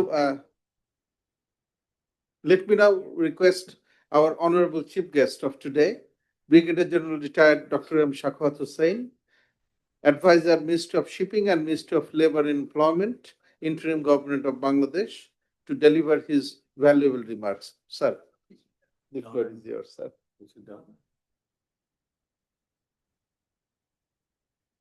Thank you very much, BISS. Always I'm here and always I have been. Thank you, the 3 speakers, particularly on the Commodore and আচ্ছা ভাই আপনারা কথা বললে তো আমার ইংরেজি উল্টাপাল্টা হয়ে যাবে বাংলায় বলবো না ইংরেজিতে বলবো কোনটা সুবিধা হয় জন্য দুইটাতেই তো 2 ল্যাঙ্গুয়েজে তো আমি একেবারে বকলম thank you once again Lailufar, whom I've known for a long time, a very good analyzer of geopolitics and other thing. I've been learning from her for a long time back. And of course, our very young researcher and the Commodore Mahmoudul Hassan was at the best. I'm sorry that I have to leave a little early because 3 days I was out of the station. I was in the south, absolutely in the south, where many of you have not been venturing. That's what is the coastline that you were talking about. I took 3 attempts last time to go to Hatia and to declare it as a port. I could not because every time I venture and every time they say signal 3. So this time, day before yesterday, the DC locally called me and said, sir, there's signal 2, it could be signal 3. I said, let it be signal 10, but this time I'm going. It's very difficult to approach those outlying islands, and which is very much connected with the blue ocean policies that we have, because most of those people in the back in the island, those who are from anyone from there would know that the maximum of the islanders I would say maximum, I would say 95% of the people depends on the water. They depend on the water resources. And that's what they have been known for centuries and centuries and centuries together. And of course, when you talk of ocean pollution, that also comes in. I'm no expert, and I always say I don't know why I'm everywhere, and have to give some concluding remarks. But a little bit, I've connected with this because I'm in the shipping ministry. Let me first tell you that many of you might not be knowing or know very well that net zero framework this time was highly contested. And we thought this time it was going to be passed or it was not going to be passed. But it's now hanging, deferred for 1 year. And we, when I sent my team, I said, you stay in the center because this is a big question for countries like ours.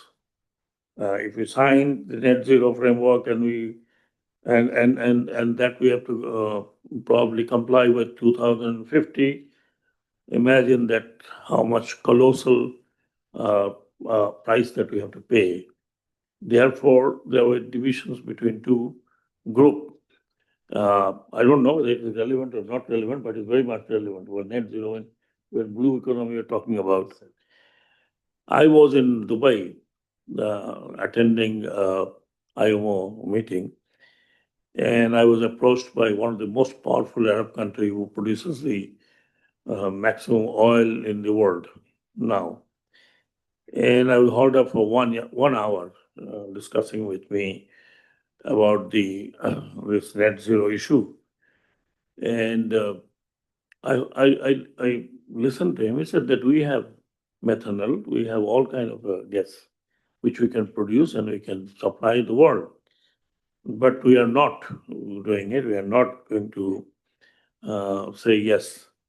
So he was pestering me, what is your reply, Excellency? I said, I'm absolutely novice. I have to go and discuss with my technical people, and then I can only answer.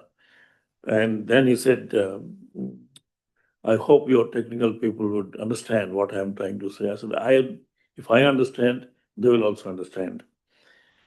And then what has happened when I sent my team, I told them, I said, just keep quiet and say we need some more time to discuss.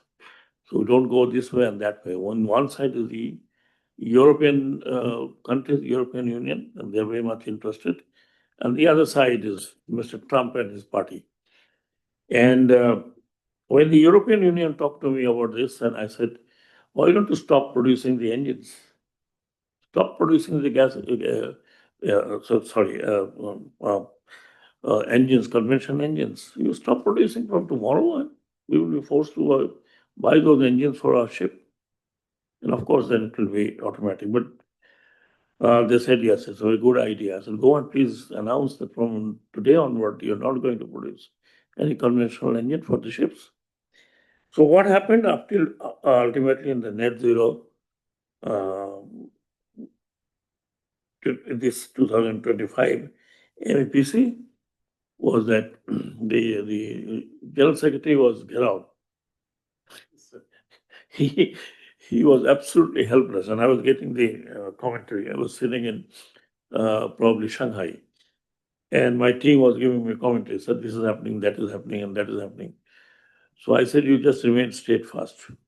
Then last said that there was they sent me the tweet from Mr. Trump, and he categorically said, you vote, you get sanctioned.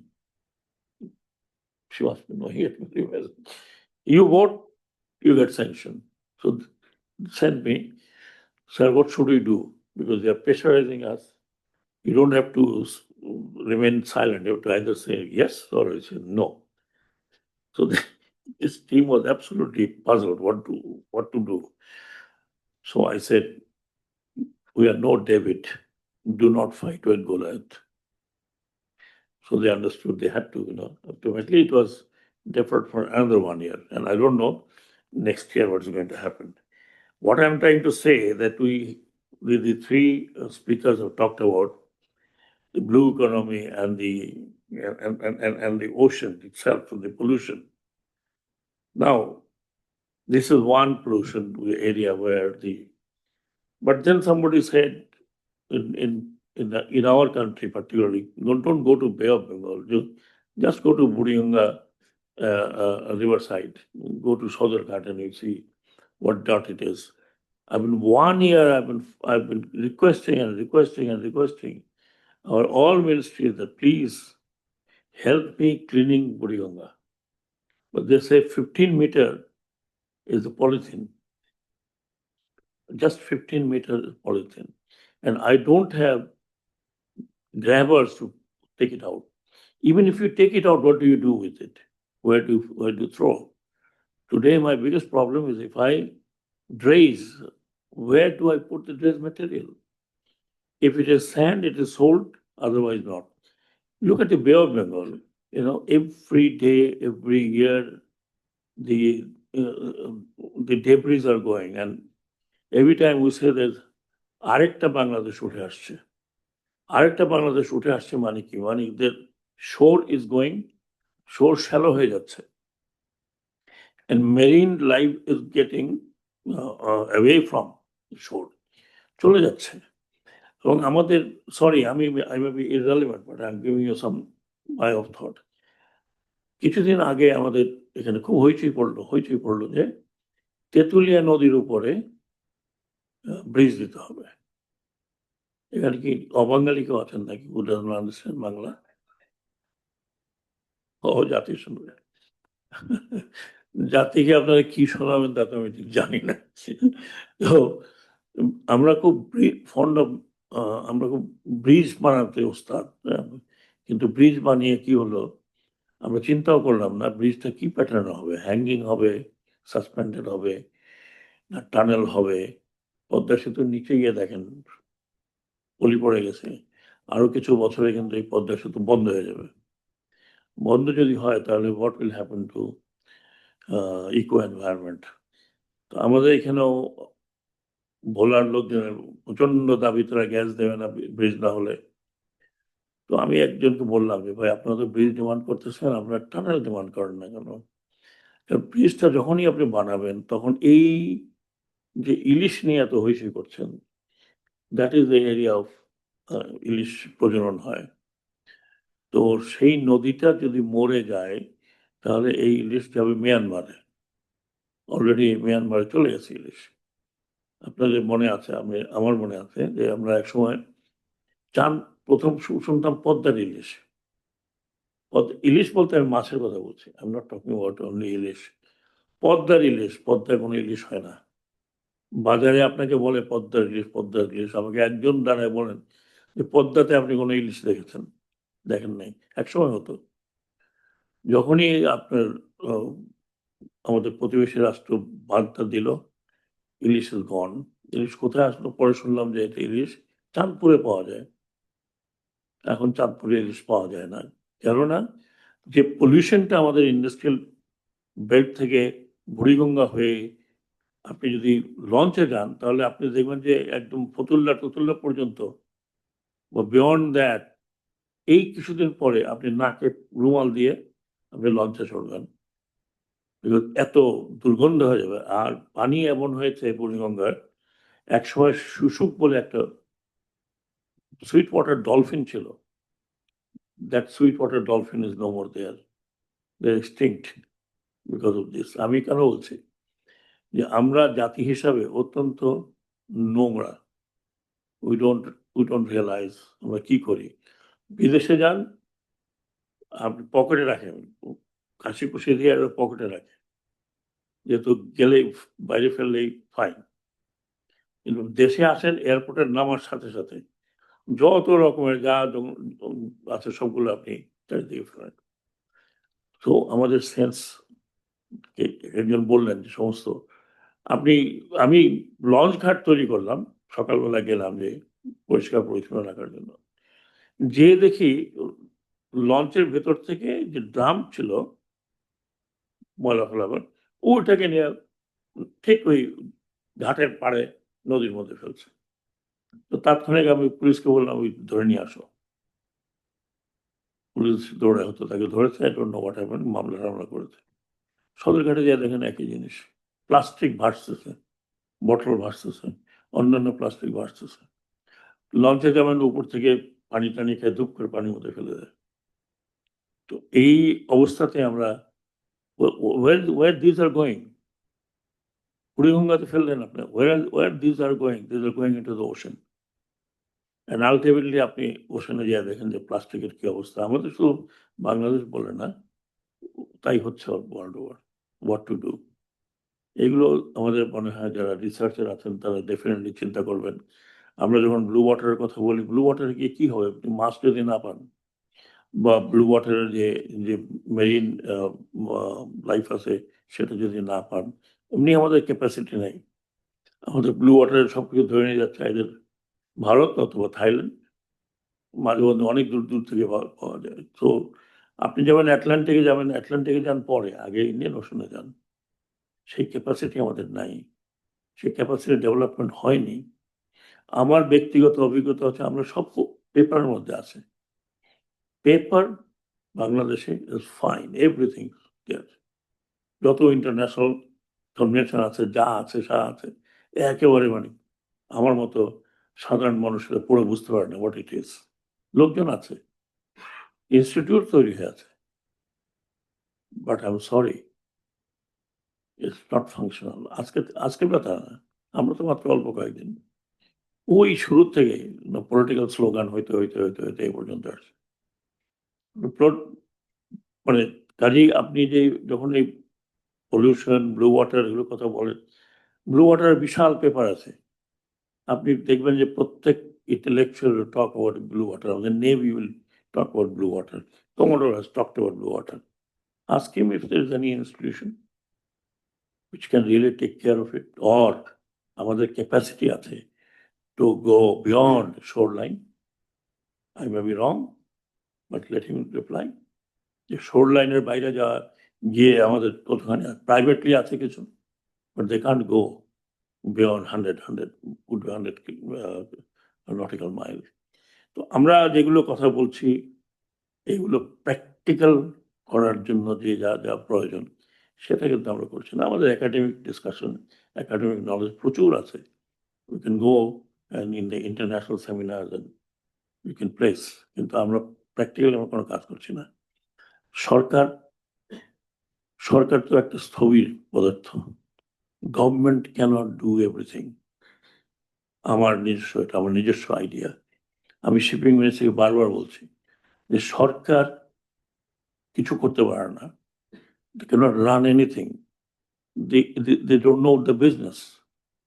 আপনি একটা চিন্তা করেন যে private একটা launch আর সরকারি একটা launch, সরকারি launch প্রতি বছর লোকসানের মধ্যে চলতেছে, প্রাইভেট কিন্তু চালায় যাচ্ছে, প্যাসেঞ্জার নাই তবুও চালায় যাচ্ছে। Government is no businessman. আপনি লোক একটা পর্যটন শিল্প, কোস্টাল পর্যটন করতেছেন, হু রেগুলেটস? Nobody regulates. তো এই জায়গাটাতে আমাদের এফিসিয়েন্সি বাড়াতে হবে। কারণ ফিশারি ডিপার্টমেন্টের উনি ভদ্রলোক আছেন না, চলে গেছেন, উনি আছেন, ওনাকে জিজ্ঞেস করেন ওনার ক্যাপাসিটি কতখানি। ওনারা তো মাত্র একটা বোধহয় ডিপ ওশন সার্ভে ভেসেল কিনেছেন। Am I right? Sir, 2016. 2016 কিনেছেন। এবারও ওটা shallow water, Shallow water, 38 meters. It can deep operate. Water আপনাদের নাই। ডিপ ওয়াটার কেনার কথাবার্তা চলছিল, আমি জানি না কতখানি আছে।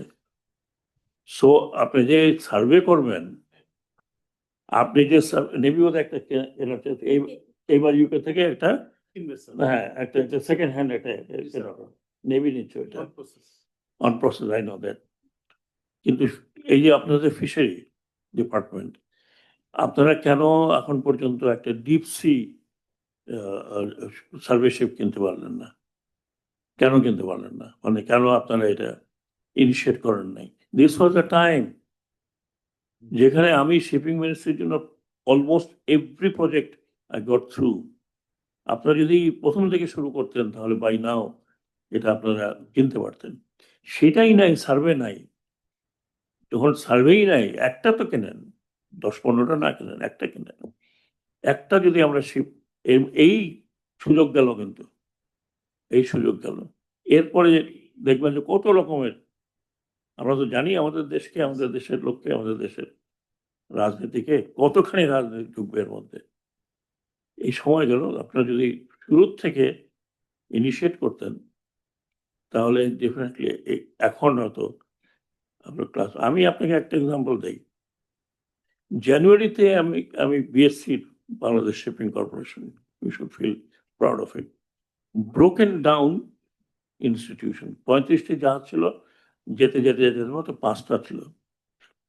জানুয়ারিতে, এই জানুয়ারিতে যখন আমি বোর্ড মিটিংয়ে বসলাম, the chairman of the board মিটিংয়ে বসলাম, তখন তারা তাদের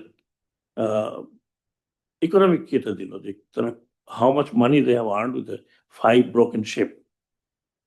5টা জাহাজ আছে মাত্র, সরি, 5টা জাহাজের ব্রোকেন শিপ দিয়ে তারা কতখানি টাকা আর্ন করেছে। And they were almost on the top list in the share market. তখন আমাকে এমডি বিএসসি বললেন যে স্যার, উই হ্যাভ মানি, আমরা কিছু টাকা লোন নিয়েছিলাম, গভর্নমেন্টকে রিটার্ন দেবো। And we return, that the first institution ever return government money. এখনো চলছে, প্রতি বছর দেওয়া হয়। Then we will have this surplus, আমরা 2টা জাহাজ কিনতে পারবো আমাদের পয়সায়। So sitting in the board, I said go ahead. But I said, জাহাজ তো কিনতে হলে তোমাকে রেডিমেড কিনতে হবে, বিকজ এটা বানাতে গেলে 3 বছর লাগবে। So look for the readymade. Within 5 বছরের মধ্যে 5 বছর পুরনো জাহাজ পাওয়া গেল, নট বিয়ন্ড 5 ইয়ার্স। আলটিমেটলি আপনারা জানেন, পেপারে দেখেছেন যে 2 ships have been bought brand new. They were American, চায়নাতে তৈরি হয়েছিল। কেন এই কথা বলছি, সেখানে for the first time in Bangladesh there will be dual fuel engine. The dual fuel engine. Anytime we can convert if it is there.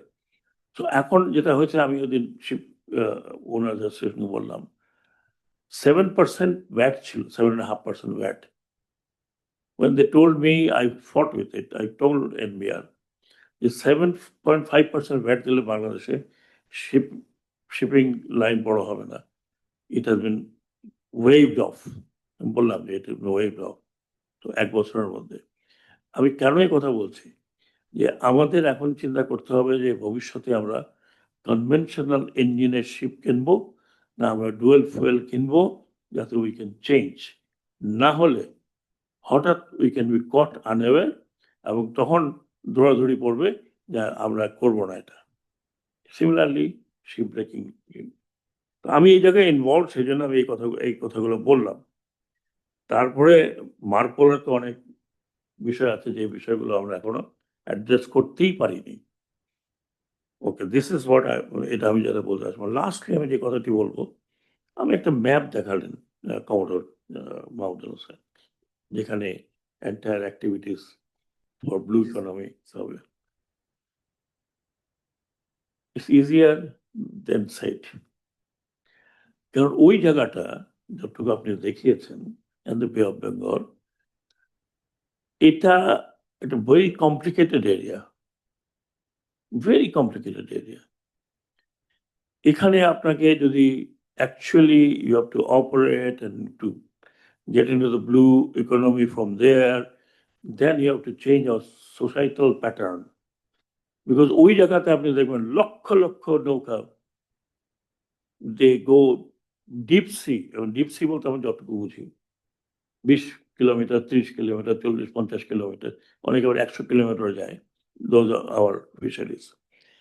ওইখানেই hydrocarbon খোঁজা হচ্ছে, ওইখানেই আমাদের নেভাল বেসগুলো হচ্ছে। So point was I am trying to make, প্রত্যেককে নিয়ে একটা integrated অ্যাপ্রোচে যেতে হবে। আপনি যদি ইন্টিগ্রেটেড অ্যাপ্রোচে না যান, ইনক্লুডিং ওই জেলেরা যারা বছরের পর বছর, বংশের পর বংশ দেয়ার ওই জায়গাতে তারা অপারেট করছে, you have to take all of them. And then of course rest of the institutions has to be grown.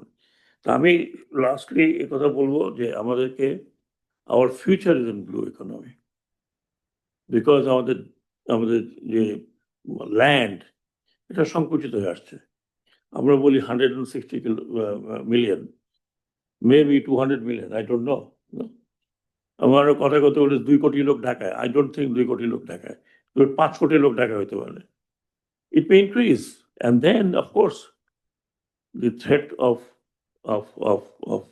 rising water table এটা এখন কোস্টে গেলে তো বোঝা যায় এই অনেক জায়গা আছে অনেক চর আছে দেখা যায় না পানির নিচে চলে যায় আবার ভেসে ওঠে যখন লো টাইড হয় তো কাজেই we are under threat there is no doubt about it আমরা হয়তো মানে হ্যাপিলি আমরা হয়তো we will go out of this world but what will happen to next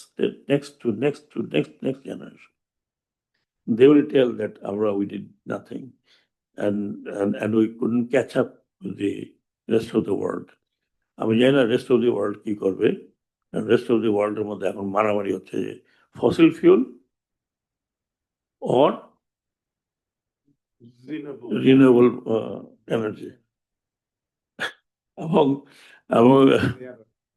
জি এখন it's a superpower fight we are nobody whatever they will do one side or other we have to go into that side when that comes then Lalufar comes in the geopolitics that comes into geopolitics so therefore if we don't understand the whole regional geopolitics and the Indian Ocean geopolitics only think of blue water I think that will be এটা হয়তো ঠিক হবে না আমাদেরকে ভূ রাজনীতিটা বুঝতে হবে শুধু রিজনাল না বিশ্বব্যাপী কি চলছে কোথায় ডিভিশনটা কোথায় তারপরে আমাদেরকে চিন্তা করতে হবে যে হাউ ডু আমরা কিভাবে এটা এখান থেকে আমরা একটা ইন বিটুইন রাস্তা বের করবো so once again thank you very much BISS আপনাকে সবাইকে ধন্যবাদ বাংলা যতটুকু বলেছি ইংলিশ যতটুকু বলেছি আশা করি হেডলাইন করার মতো হেডলাইন করার মতো তেমন কিছু দেইনি আমার সাংবাদিক ভাইদের ওখানে আমি একটা টার্মিনাল ভবন ওপেন করলাম one of the best terminal ভবন ইন চরফেশন তো টার্মিনালের কথা বললাম ভাই আপনার পরিষ্কার রেখেন রেখেন লাস্টলি একজন বললো যে স্যার একদিন জিজ্ঞেস করলো স্যার আপনারা তো নির্বাচনের কথা বলেছেন স্যার আপনার কি মনে হয় বলছে হ্যাঁ তো বলেছি নির্বাচন তো হবে ইনশাল্লাহ ফেব্রুয়ারিতে বাকি টার্মিনাল গন ওইটাই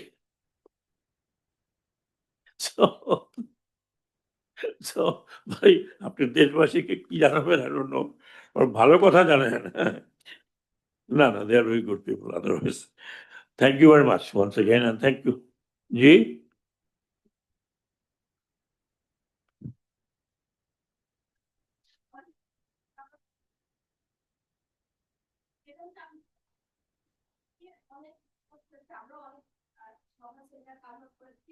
আপনি যেটা বলছেন যে এখন পর্যন্ত মানে বাস্তবভিত্তিক কোনো প্র্যাকটিক্যাল কোনো হয়নি এই না হওয়ার পেছনে আপনার কারণ কি আপনি এর আগে আবার একটা বলছেন যে সরকার ব্যবস্থা জানেও না ব্যবস্থা করেও তো এই ব্যবসা না জানা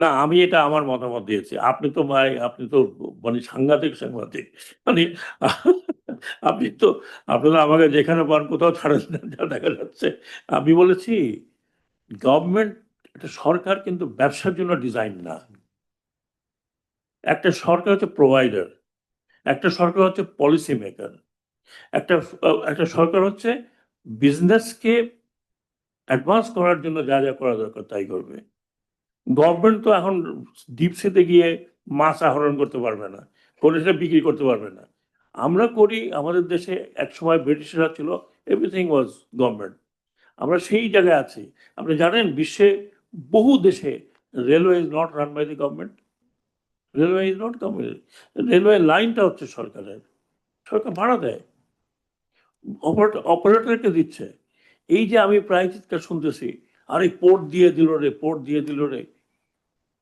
পোর্ট দেয় কিভাবে অপারেটর নিয়োগ করা হচ্ছে, তারা চালাবে। পোর্ট তো আপনার ইয়ে চালান, পোর্ট ইজ অথরিটি। পোর্ট একটা পলিসি তৈরি করবে, সেই পলিসিতে পোর্ট দেখবে যে কাকে দিলে ভালো হয়, কাকে দিলে কি না হয়। আপনারা কোনো কিছু প্রাইভেটাইজেশনের দিকে যেতেই দেন না। আমি একটা পর্যটন শিল্পের কথা বললাম, আপনারা নিজেরা বলেন আমাদের পর্যটন, শ্রীলঙ্কার পর্যটন আর পাশের দেশের পর্যটন কতখানি তফাৎ একটু দেখেন। আমাদের এখানে পর্যটন কর্পোরেশন, আমি বললাম যে ভাই কোস্টাল এরিয়াতে পর্যটন পিপুল গো দেয়ার, কষ্ট করে যায়, বিউটিফুল এরিয়া, সেরেন এরিয়া, আপনারা যারা যারা থাকেন ওখানে দিন। আমি যেমন আমার শিপিং লাইনে, আমি মনে করি না যে আমরা শিপিং মিনিস্ট্রি ক্যান রান, অনেকে বলে বিএসসি কে রাখা হয়েছে একটু কাউন্টার ওয়েটের জন্য, বাট নাথিং এলস। আমি সেটাই বলেছি যে সরকার হচ্ছে প্রোভাইডার, সরকার হচ্ছে পলিসি মেকার, যেটা আপনারা বলেন দিক নির্দেশনা দেওয়া। গভর্নমেন্ট একটা পলিসি দেবে, সেই পলিসির মধ্যে এটা চলতে হবে। হ্যাঁ, আমি আমি যেমন কালকে বললাম যে সদরঘাট থেকে নামার সময় একজন কমপ্লেন করলো, স্যার যে যা পায় সেই টাকা দাবি করে। যেমন আমি পলিসি করে দিয়েছি, আমরা পলিসি করে দিয়েছি যে ইজারাদারকে কত করে কি মালের কত টাকা নেবে। আমি একটা বললাম যে এটা বিয়ন্ড যাওয়া দেন উইল ক্যান্সেল করে দেবো।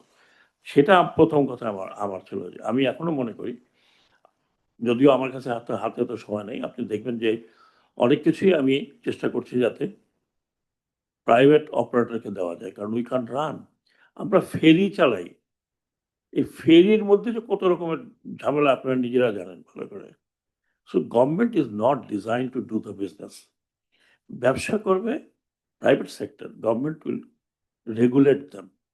বিশ্বের সব জায়গায় তাই। আপনারা আমাকে একটা এক্সাম্পল দিয়ে বলেন কোন দেশের সরকার এতগুলো মিনিস্ট্রি নিয়ে খালি আপনার বিজনেসের চিন্তা করছে, কোনটা বলেন? আপনি আমাকে এক্সাম্পল দেন। এখন এরকম। আর দ্বিতীয় কথা কি বলছিলাম,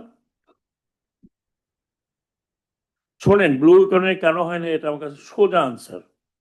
আমি তো এই যে ভদ্রলোক আসছেন ফিশিং মিনিস্ট্রি থেকে, ওনাকে তো জিজ্ঞেস করলাম যে আপনারা ডিপসি সার্ভে ভেসেল কিনেছেন?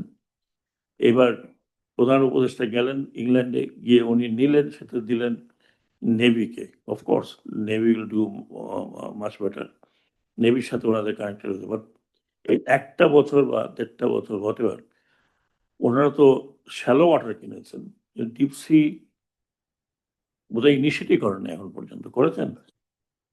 মনে হয় না, আপনার কাছে উত্তর নেই। হ্যাঁ, বা আমার তো মনে হয় না, আমি আই হ্যাভ নট হার্ড। এটা কারণ কি জানেন? কারণ হচ্ছে পলিটিক্যাল উইল। পলিটিক্যাল উইল, আমাদের রাজনৈতিক উইল নাই। আমরা যে করলাম, ডিক্লেয়ার করলাম সবকিছু, এভরিথিং ইজ ডান ফাইন, তারপরে what steps we have taken. এ পর্যন্ত আমরা অনেক স্টেপ নিতে পারতাম। সমস্যাটা হচ্ছে ওখানে আমরা একটা অ্যানাউন্স করি, করার পরে হইচই পড়ে যায়, সেটা নিয়ে আমরা অত্যন্ত বাহবা করি। কি ধরনের বিশাল উপদেশটা কি বলতে পেলেন, ফার্স্ট ক্লাস, তারপরে দেখবেন হলো, আগাচ্ছি না। That is political will. এখানেই আমাদের সমস্যা। জি,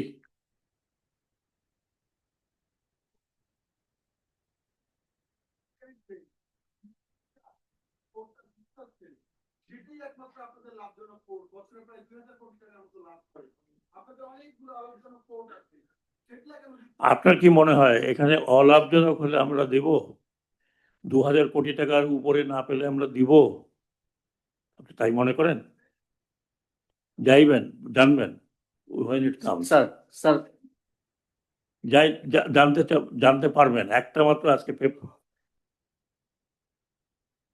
আপনারা জানবেন। আমরা কোনো premature, at least I am not going to talk anything about premature. আপনাদের যদি ধৈর্য না থাকে, দ্যাটস নট মাই প্রবলেম। কারণ একটা দেওয়া মানে আমি বললাম, লিখে দিলাম, চলে এলো। So many steps, so many mechanism, আপনারা তো সেটা হয়তো জানবেন না। একটা মাত্র হয়েছে, আজকে কালকে পেপারে পাবেন, প্রত্যেকটি স্টেপ দেখা হচ্ছে, এভরিথিং। স্যার একটা এই বিষয়ে প্রশ্ন, আপনার আপনার বাম দিকে পেছনে। এক মিনিট, দেয়ারফর এত অধৈর্য হন আপনারা, মনে করেন যে মানে আমি কথা বললাম আর সাথে সাথে আরেকজনকে ডেকে দিয়ে কত বছরের প্রিপারেশন চলছে এটা আপনি বলতে পারবেন? লাস্ট 5 years, গত 5 বছর থেকে চলতেছে, কিন্তু মাঝখানে অনেক সমস্যা হয়ে গেছে। আমরা তো নতুন করে ভাই কাউকে ডাকতেছি না, লাস্ট 5 years, ওই 5 বছর তো আপনার কোনো কথা বলার নেই। এখন আর আপনারা ধৈর্য ধরেন, everything will be given to public. আমরা এখানে ওইটার অন্তত আপনারা তো আমাকে চেনেন একটু, আমি ঢাক গুড়গুড়োর মধ্যে নাই, আমার কোনো ব্যক্তিগত কোনো বিষয় না। বলুন, ডেফিনেটলি উইল নো। এখন পর্যন্ত এটা একটা ট্রানজিশনের মধ্যে আছে, ডেফিনেটলি উইল নো। ধরেন আমি যদি আগের থেকে বলি যে অমুক জায়গায় অমুক কোম্পানি আসতেছে, তারপর সেই কোম্পানির সাথে নেগোসিয়েশন হলো না, তারপর আপনারা বলবেন যে গভর্নমেন্ট তো ফেল করছে এত কথা বলার পরে। সো একটু ধৈর্য ধরেন, আমি জানি আপনারা হা করে আছেন কখন কোনটা ধরবেন, তাই না? এই কয়েকদিন আগে একটা স্টিমার নামালাম না, আপনারা তো ওটা নিউজ করলেন, that has gone all over the world, that heritage steamer. আপনি তো ওটাও জানেন না যে আমি কার সাথে নেগোশিয়েট করছি টু হ্যান্ড ইট ওভার। সময় আসলে বলবো, ডেফিনেটলি বলবো। স্যার একটা আরে ভাই, এতে জায়গা স্যার, ওনাদের সেমিনার হচ্ছে, আমাকে জিজ্ঞেস করো কেন? না স্যার, স্যার এটা খুবই জরুরি স্যার। আপনি অর্ধেক বলেছেন, আপনি বলেছেন যে আমরা মানে জনগণ হয়তো অধৈর্য, কিন্তু সরকারের পক্ষ থেকে বারবার বলা হচ্ছে ডিসেম্বরের মধ্যেই করা হবে। এই তাগিদটা একটা টাইম ফ্রেম ঘোষণা দিচ্ছে সরকার, 5 বছর ধরে চেষ্টা চলছে, ভালো কথা। আপনারা চলে গেলে অন্য একটা গভর্নমেন্ট নিশ্চয় আসবে, তারা করবে না এরকম আশঙ্কা থেকেই কি ডিসেম্বরের মধ্যেই করবেন? আপনারা কি তাড়াহুড়া করছেন স্যার? আমি ক্রেডিটটা নিতে চাই, অর ডিসক্রেডিট। ডিসেম্বর স্যার এটাতে অ্যাড করি স্যার একটু, এটা তো পলিটিক্যাল গভর্নমেন্ট না, তো এই গভর্নমেন্টের জন্য কেন এটা এতটা জরুরি হলো যে এই বিষয়ে সিদ্ধান্ত নিতে হবে? Thank you. পলিটিক্যাল গভর্নমেন্ট নিয়েছে গত 5 বছর, নিয়েছে। পলিটিক্যাল গভর্নমেন্টের সময় 17 বছর কারা ছিল? ওয়ার দেয়ার, বলুন তো, হাত খাড়া করেন। যে আমাদের সাংবাদিক ভাইয়েরা তখন কথা বলেছিলেন যে টাকাটা কোথায় গেছে, এই এত 2000 কোটি টাকা আর ফলানা কোটি টাকা এখন কোথায়? আপনারা জানেন যে একটা ব্যাংক থেকে 37,000 কোটি টাকা লোপাট হয়েছে, ফ্রম ওয়ান ব্যাংক। এখন আমি তো সরি, আপনারা আমাকে যে যার মধ্যে টানছেন, আপনারা লিখেছেন, আপনারা আগে লেখেন, জানতেনও না, জানতেন, লিখেছেন, কোনো কিছু হয়েছে 37,000। এনিওয়ে, আমি সংক্ষেপ করি, যদি এইভাবে বলি, ভাই আমরা একটু ক্রেডিট নিতে চাই, দেন না একটু ক্রেডিট। 1 বছর ধরে রইলাম, কিছু তো ক্রেডিট নিব, নাহলে বলবেন যে না 1 বছরে কিচ্ছুই করেনি। একটা গুড অর ব্যাড একটা ক্রেডিট নিয়ে যাই, সেই জন্য তাড়াহুড়া না হলে নেক্সট গভর্নমেন্ট আসতে সেটেল হইতে হইতে তাদের লাগবে 1 বছর। এখানে তো একজন পলিটিক্যাল অ্যানালিস্ট আছেন দেখতেছি আমি। তো যাই হোক, এটা আমার কন্ট্রোভার্সির কথা নয়, আমি একটা এক্সাম্পল বললাম যে আপনারা ধৈর্য ধরেন, ইনশাল্লাহ যা আমরা কাজ করেছি হয়তো আমরা চলে গেলে দেখবেন, না হয় শিপিং মিনিস্ট্রিতে যতটুকু করতে পেরেছি আপনাদের সামনেই আছে, কিছু সামনে আছে, কিছু নাই। বাট লাস্টলি এটারও মুশকিল, চিফ গেস্ট হওয়ার পরে ভাই চিফ গেস্টকে এত কথা জিজ্ঞেস করতে হয় না। চিফ গেস্ট হচ্ছে হোমিওপ্যাথিক ওষুধ, সব জায়গায় ফিট হয়। Anyway, thank you very much. আর প্রশ্ন নাই রে ভাই, আর Thank you, Honorable Advisor. হ্যাঁ হ্যাঁ, এটা চালু হচ্ছে না কেন আমি বলি আপনাকে, আমার সরি, না চালু হচ্ছে না কেন, এটা ছিল ইসের কি বললেন, পৌরসভার, আমি চালু করিনি ওটা, আমি গিয়ে দেখলাম যে হয়েছে। পৌরসভার তো ইচ্ছা নাই, পৌরসভা ইমপ্লিমেন্ট করতে পারতেছে না। এখন একটাই আমি করতে পারি যে আমি বেনাপোল অথরিটিকে বলি টেক ওভার, বানিয়েছে তো পৌরসভা। কিছু আছে কিছু নাই, কারণ পৌরসভা তৈরি তো, ওখান থেকে বাস যা ঢোকে পৌরসভা পয়সা নেয়, বাস পয়সা দিতে চায় না। স্যার এক্সকিউজ মি, আমাদের ফর্মাল প্রোগ্রামটা একটু Anyway. প্লিজ। না সরি, এরপরে ভাই আমাকে আর ডেকো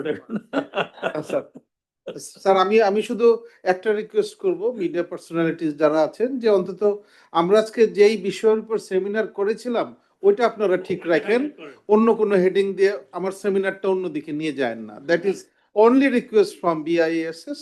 আমরা যেই জায়গায় ছিলাম সেই জায়গা থেকে বরং আপনারা উপদেষ্টা স্যারের কথা অনুসরণ করেন, আপনারা কিছু ক্যাপাসিটি বিল্ডিং করেন। এইসব সেমিনার আপনারা আজকে যেসব কথাবার্তা বলেছেন, আমার মনে হয় না এটা খুব জাতির কাজে আসবে। আচ্ছা, এটা উপদেষ্টা স্যারই বলেছেন। প্লিজ ঠিক আছে। আমাদের এটাই কাজ বিসের। এটা হচ্ছে ইনস্টিটিউশন, এরা এখানে আলোচনা করবে, আচ্ছা, ইমপ্লিমেন্টেশন যারা করে তারা করবে। Thank you very much. Sorry Sir, thank you, Honorable Advisor, for your insightful remarks and enlightening us with your perspective, knowledge, and experience. Please accept our heartiest appreciation. Ladies and gentlemen, let me see off our respected chief guest, and after that, we'll again resume our question and answer session and open discussion. Thank you.